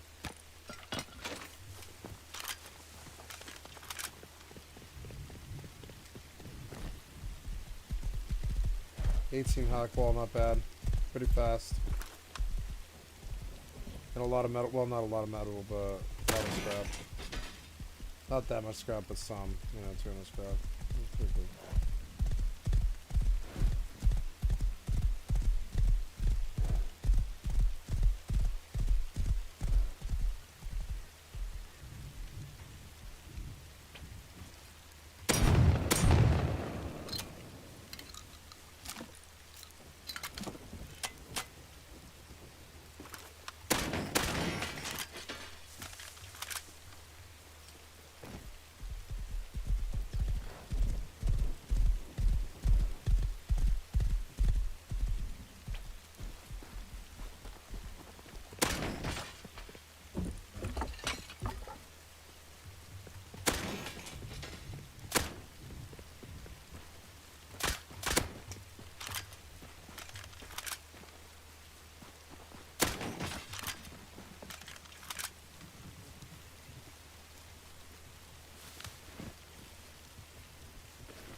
Spoon Job. That's a new name.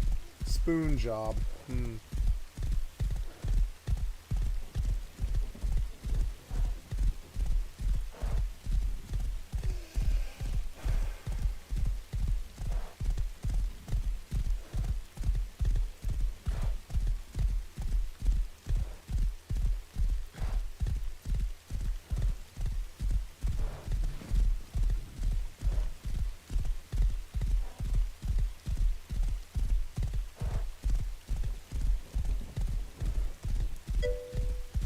Welcome back, Slow-Mo. Good to see ya. I just got me 250 scrap in like 10 minutes.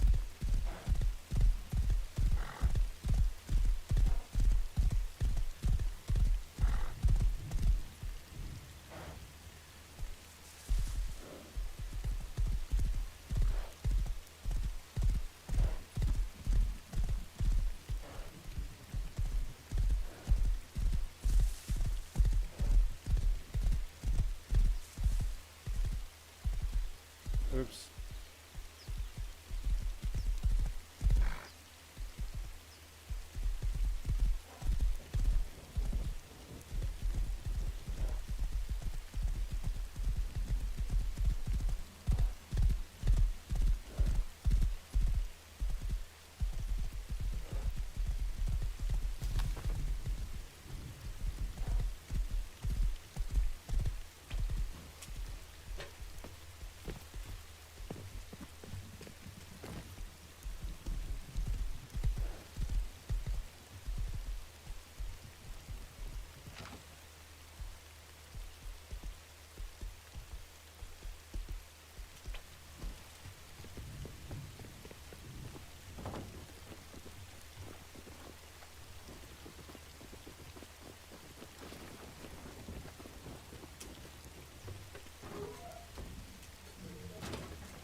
There it is. Fucking sweet. Okay, let's slap her down. And here comes my second T3 of the wipe. Let's see how many more I make. This is the second T3 of the wipe, right? Let's see.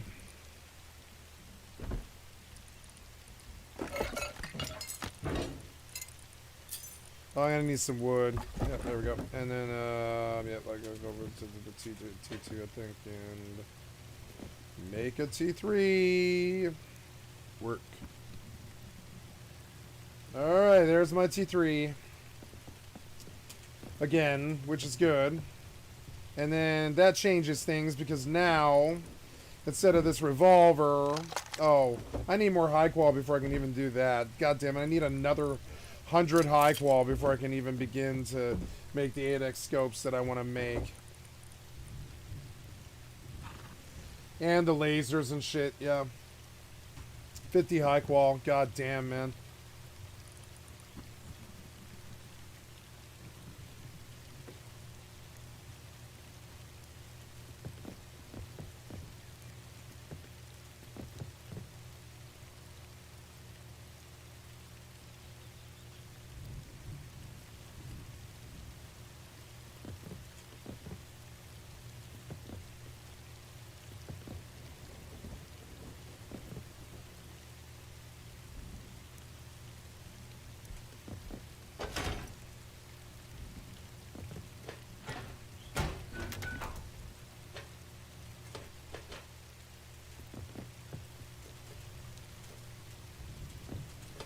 No, that won't work, huh? I'll move to T2 is what I'll do.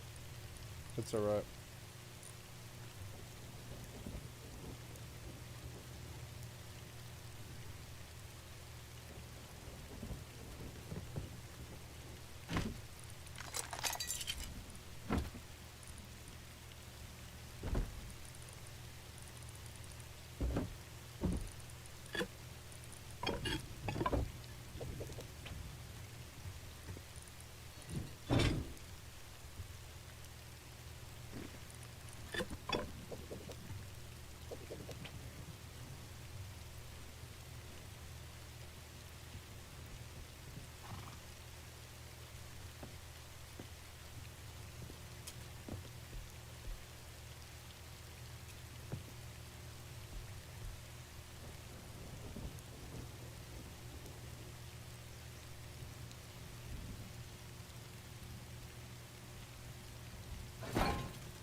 There we go. Yep.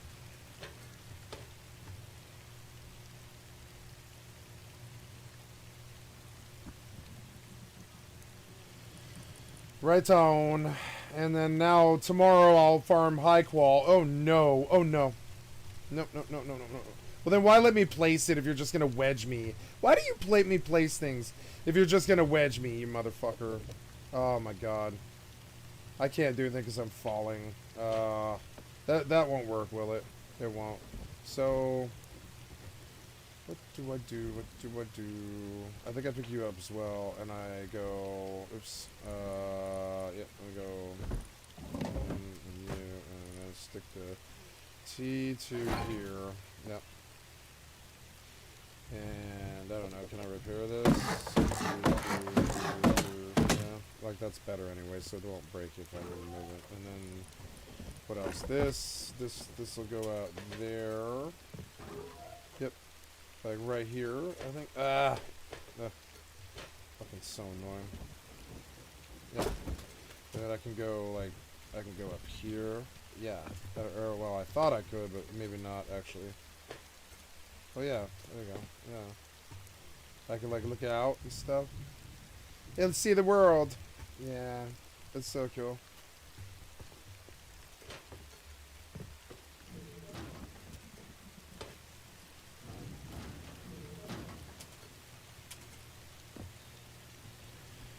$160 left. It would be cool if I got a refund, because that would have been sweet. I could have gotten a refund, and it would have been so sweet if I got a refund.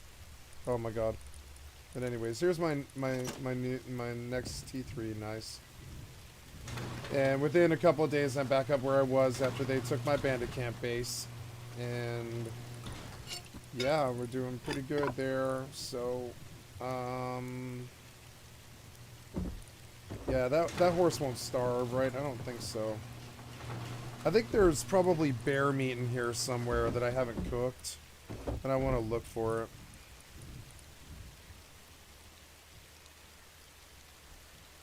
Yeah, I mean, at this point, yeah, the metal. Oh, also the metal, yeah.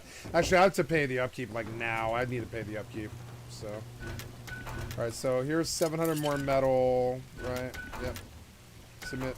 And, what else here?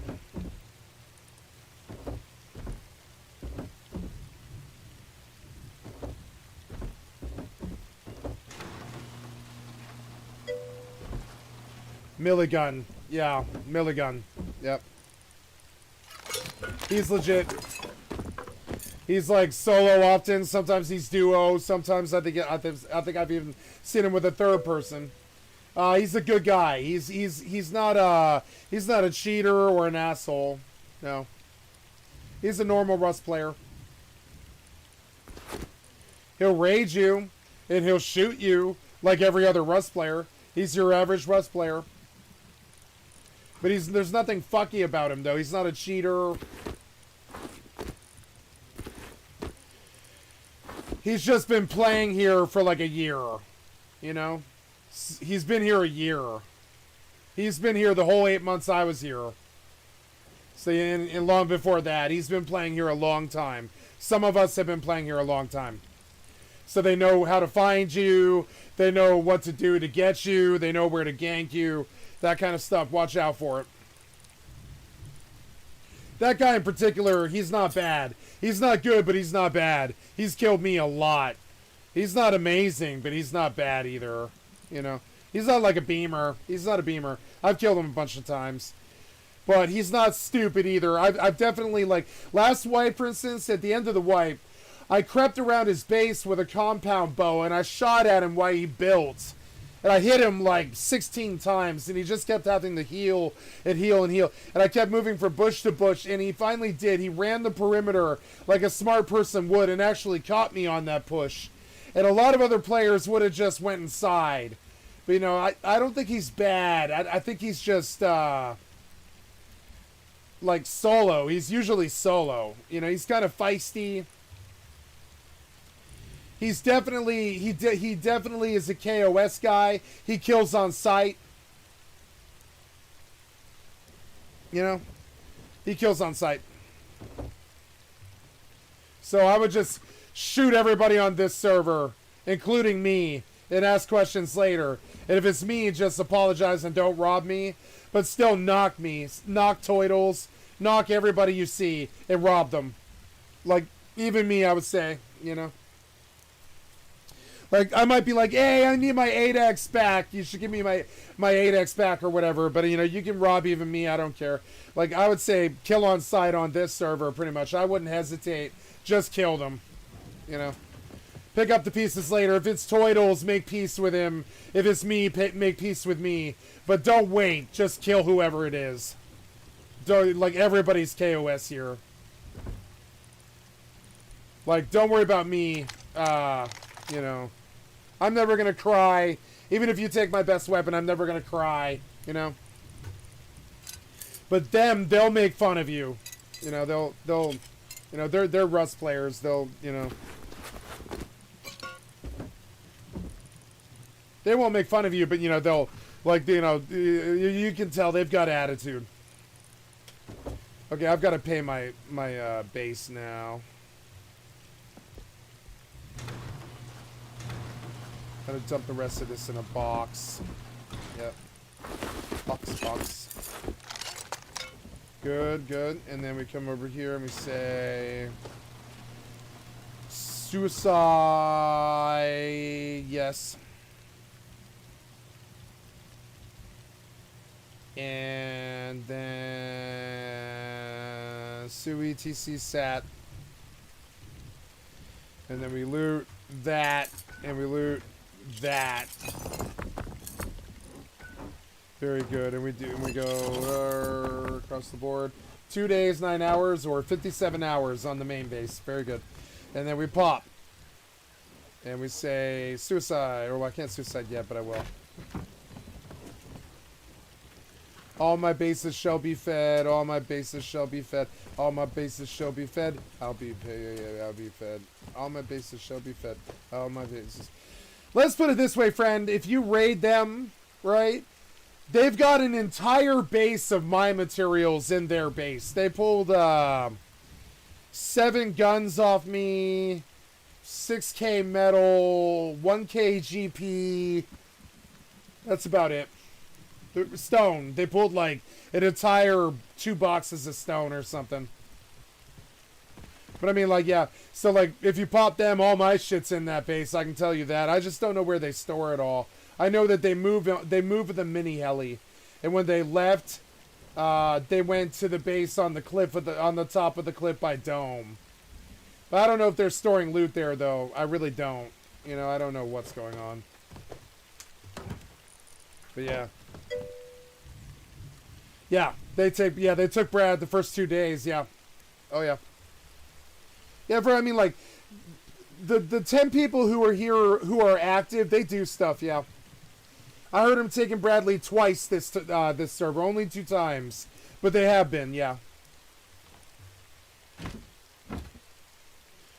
If you're waiting for somebody to do something, that's gonna be a while. I doubt they rave for a while. They're gonna pick their next target carefully. I don't know what they're gonna do.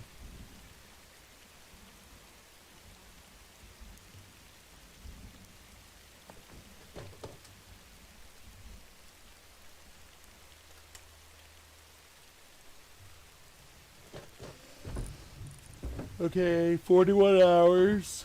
Stone, metal, stuff. Yeah. Any other metal or anything? Nope. Okay. What about you? No, you didn't have any metal, but this thing did, didn't it? Oh my god, why aren't you on? Turn on, you. Why is my power off? Oh, because it's like a rainy day? Yeah, that might be why.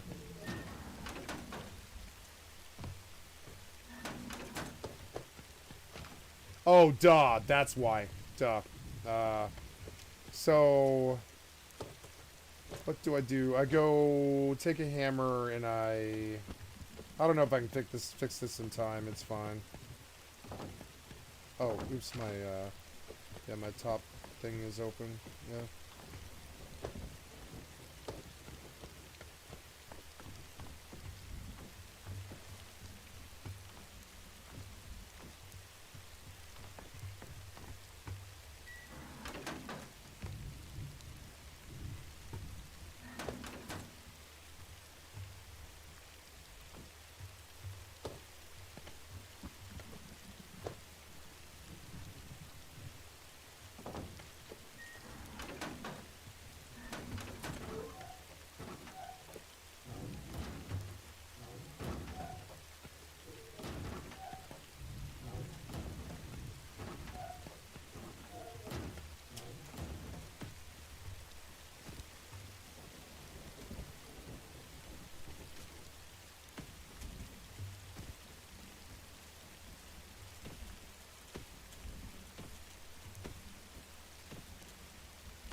Milk crate, one or two a platform. Yeah, running a train would be a very valid way to get a lot of milk crates. I thought about that a lot.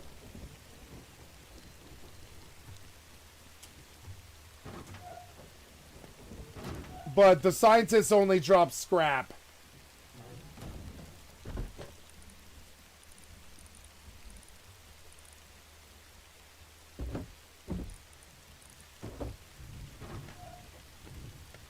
Oh, no, wait. That actually is right. Yeah, that'll be fun. I'm going to place this up there where they can't get to it and stuff. It's so cool. Like up on the roof.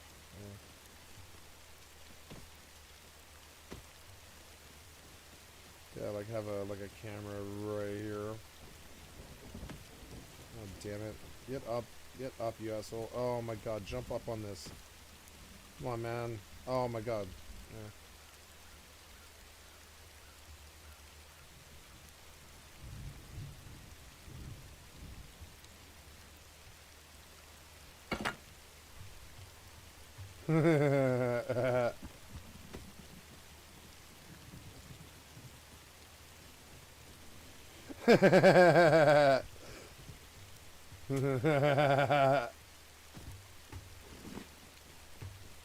Okay.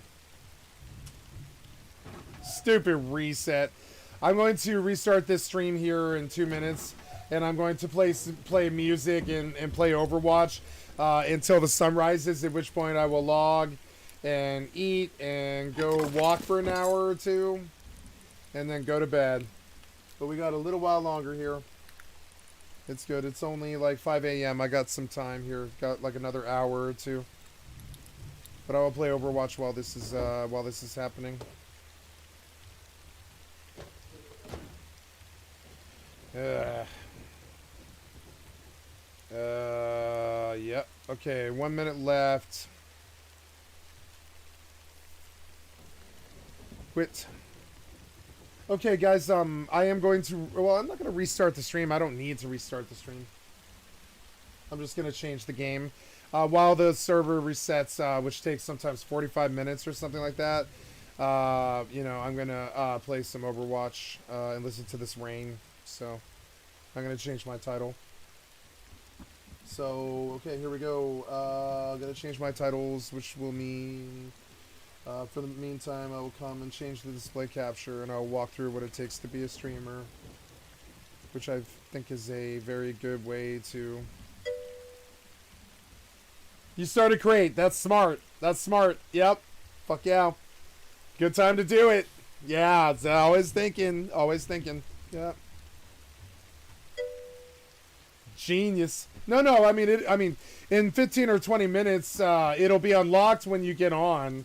It's not going to go anywhere. You know? I mean, maybe it'll go somewhere, actually. Maybe after reset. No, I bet it ate your laptop. I have a laptop if you need another one. I'm sorry, man. But yeah, well, maybe it'll be there when you get back. I don't know. But anyways. So let's change it up. We are changing it up off Rust Solo Hardcore More Zombies. We're going over to Overwatch 2 here. Usually I play Fallout 76 right around now, but I think I'm going to play some Overwatch 2 and see if I can get some good players today. Right, I know, right? I was like, yeah, like I saw it coming. I was like, nope. Yeah, I got to get in base and all that stuff. Yeah. Okay, so, yeah. Overwatch 2 and the MMO Lifestyle. Hi, everybody. I do see a lot of people. It's fucking awesome. Hello, hello. Okay, and then we see, and we go, gotta go, blah, save. Yep, and we see 2 people, and then we come over here, and then one watching. Hey, we got about 10 people. Hi, guys. I love you guys. Hey, what's up, Maki and Marty McFly? Oh, yeah. Oh, yeah. Okay, so we're going to change the channel here. Change the channel! Change the channel, Marge! Change the channel, Marge. Save, and that's what it looks like to change the title of your stream. Then we're going to come over to Battle.net. We're going to get rid of the display capture. We're going to load Overwatch. ASMR Storm is good. I like it. It's good. It's like Fibonacci sequence, but sound. It's like Fibonacci water ripples, but sound.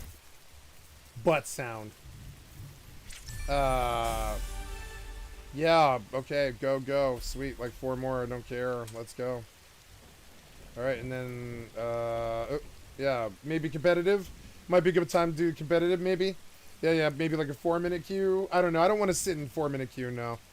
We'll go do, we'll just go do quick play. Yeah, it's fun. I don't know, what am I doing? Did I do random or healer? I'm gonna do healer. I don't know, I guess I could play whatever. Let's do whatever. I don't care, I'm open. I'm minded to it. No, well. Oh, yeah, there's no bonus for anything at all. So, yeah, okay. I'll just run all. Who cares?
Nice.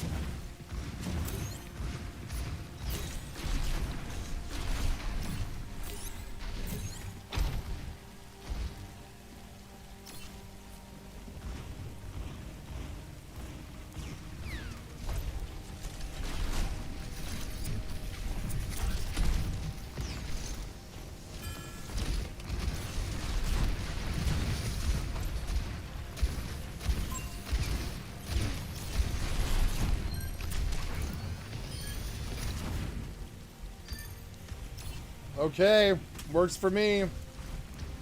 Go Genji.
Seems mean.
Hello.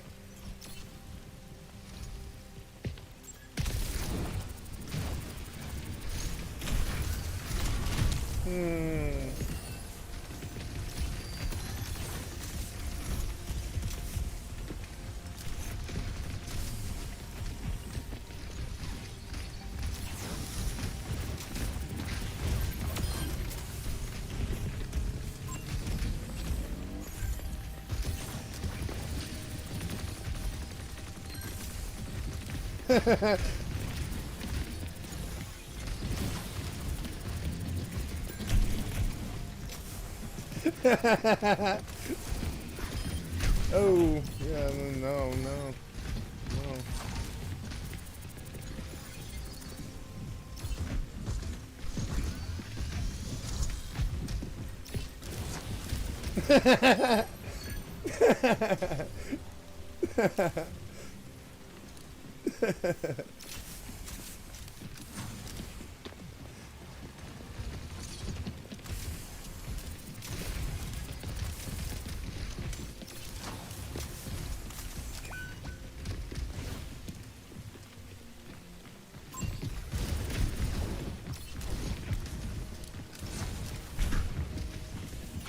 Ooh. Good.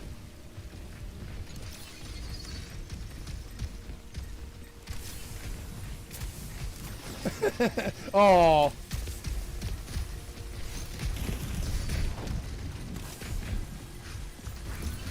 Get him. Oh.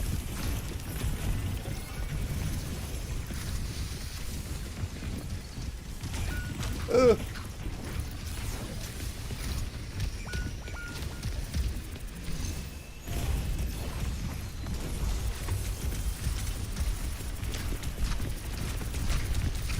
Ugh.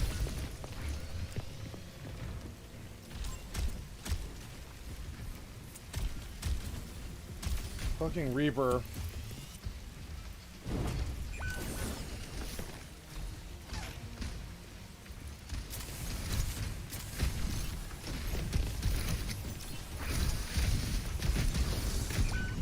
Oh god. Oh god!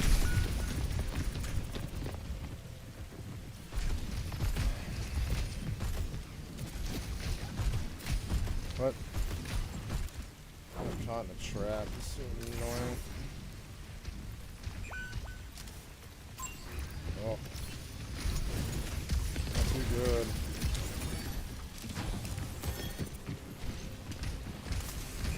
What was that? What was that? Did you give up or what? Fucking kill him. Yeah, you better run, bitch. Fucking better run. Oh man. You fucking dicks. I'll fuck you up. Oh my god! Yep. What was that?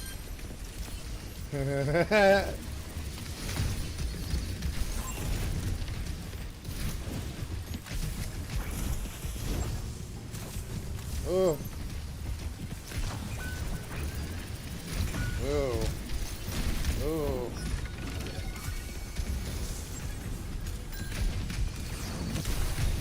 Oh god. Oh no. Well, I don't know, man. Oh. Oh.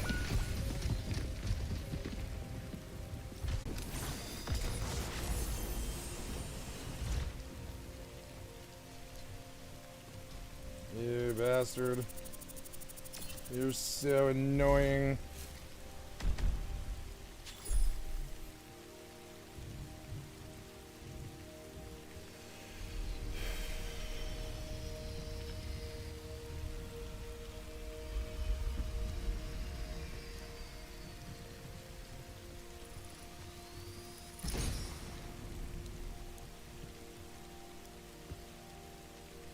I think for this, if we're doing this, I think I better do this.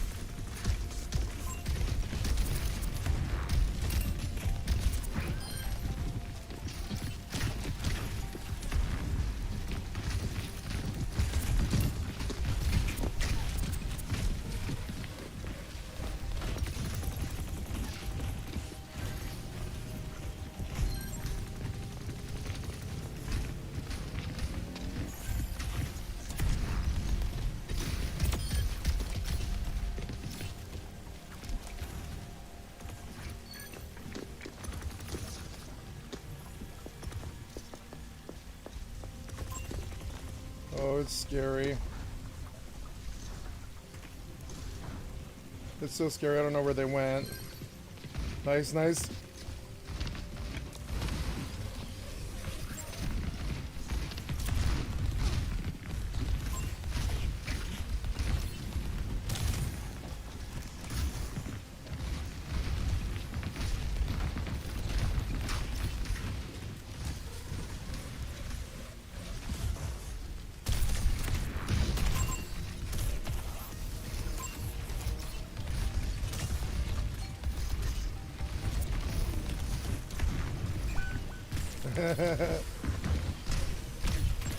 See ya.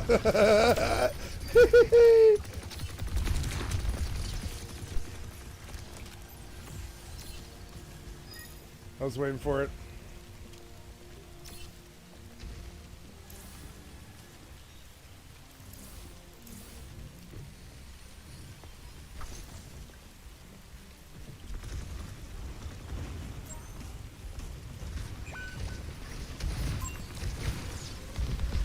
Why did you die back there?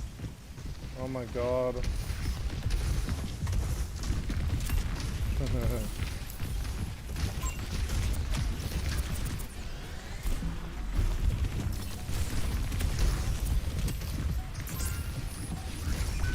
What? I had the beat. What are you talking about? Oh my god.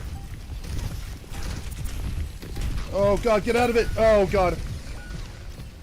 Well, we had it for a while.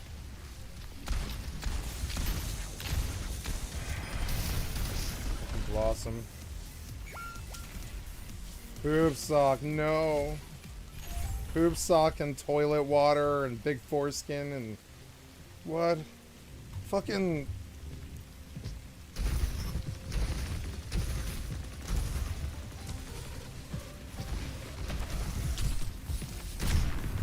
Oh God. Why are you dead, you idiot?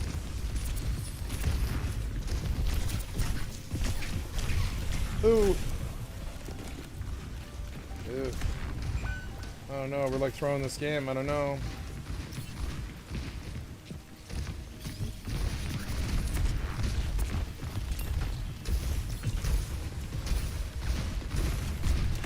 No, no.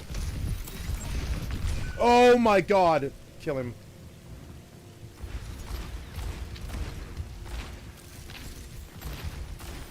Oh my god, why? I muted audio. Oh, you can't hear me? No, I'm just not talking. I'm, Ooh.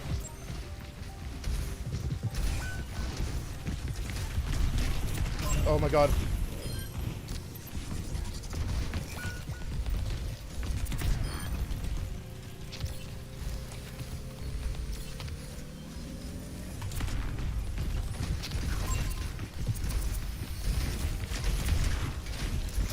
Oh god, no.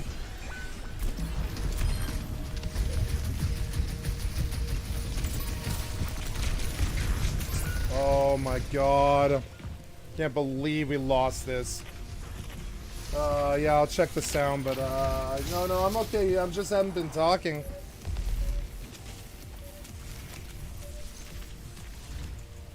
Lost the match.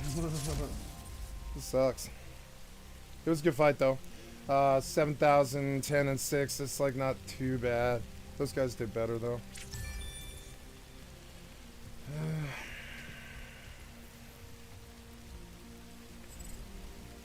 Heal difference my fucking ass. Tank difference. Fucking tank difference. That idiot died so many times. He had like 14 deaths. He's a tank. Fucking bad. Oh, thank you for the sub, Biohazard. Thank you so much. It's good to see you guys on YouTube. I love you. I love you.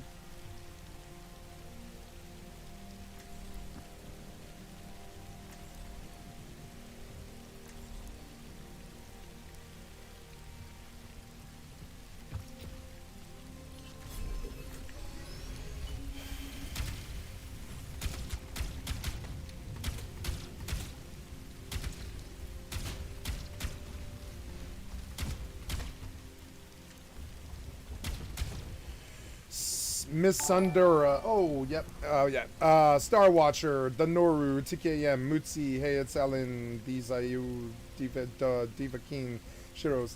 Thank you for representing on YouTube, guys. I love you. I love you.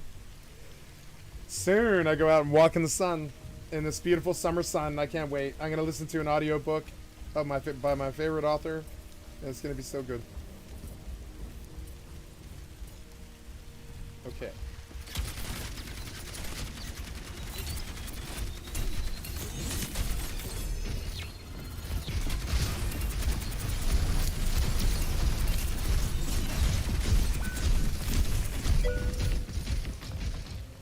Oh, well, okay. Kind of hard to do mid-match, but I will after.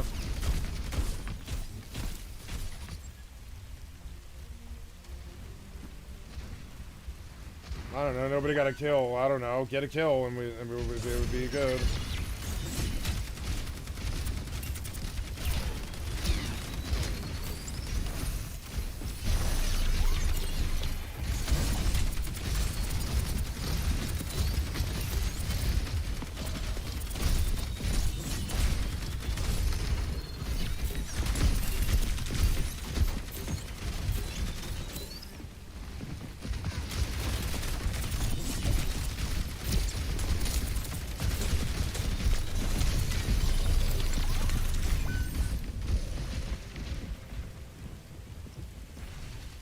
No kills.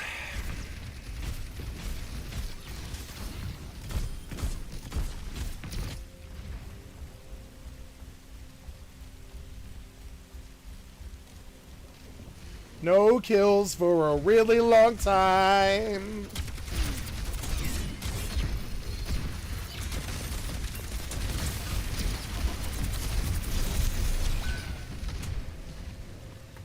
But no heals for a really long time either. TKM has 18 heals.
What is the team doing, man? I did go. I went.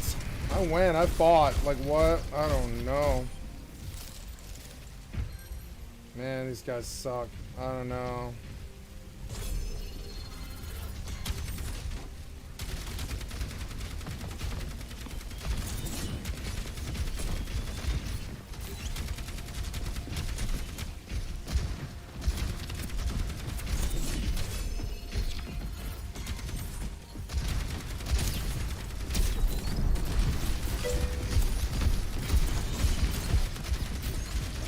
Only the YouTube is working. Okay. It looks okay on my end.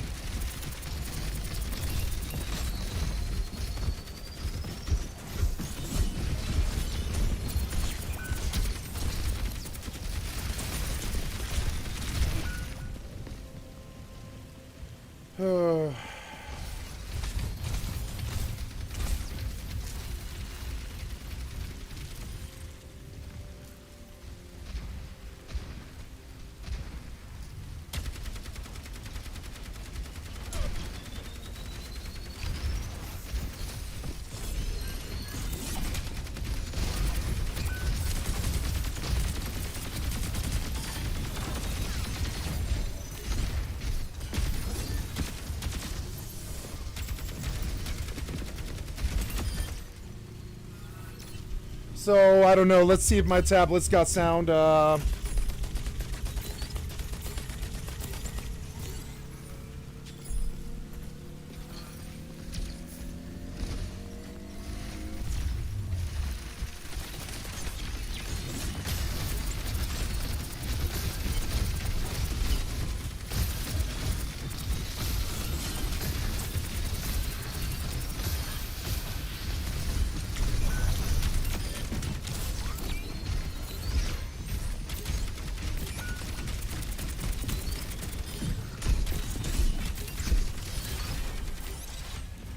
Christ. I do see that I have a sound error, guys. I'm going to start the stream over. I'm terribly sorry.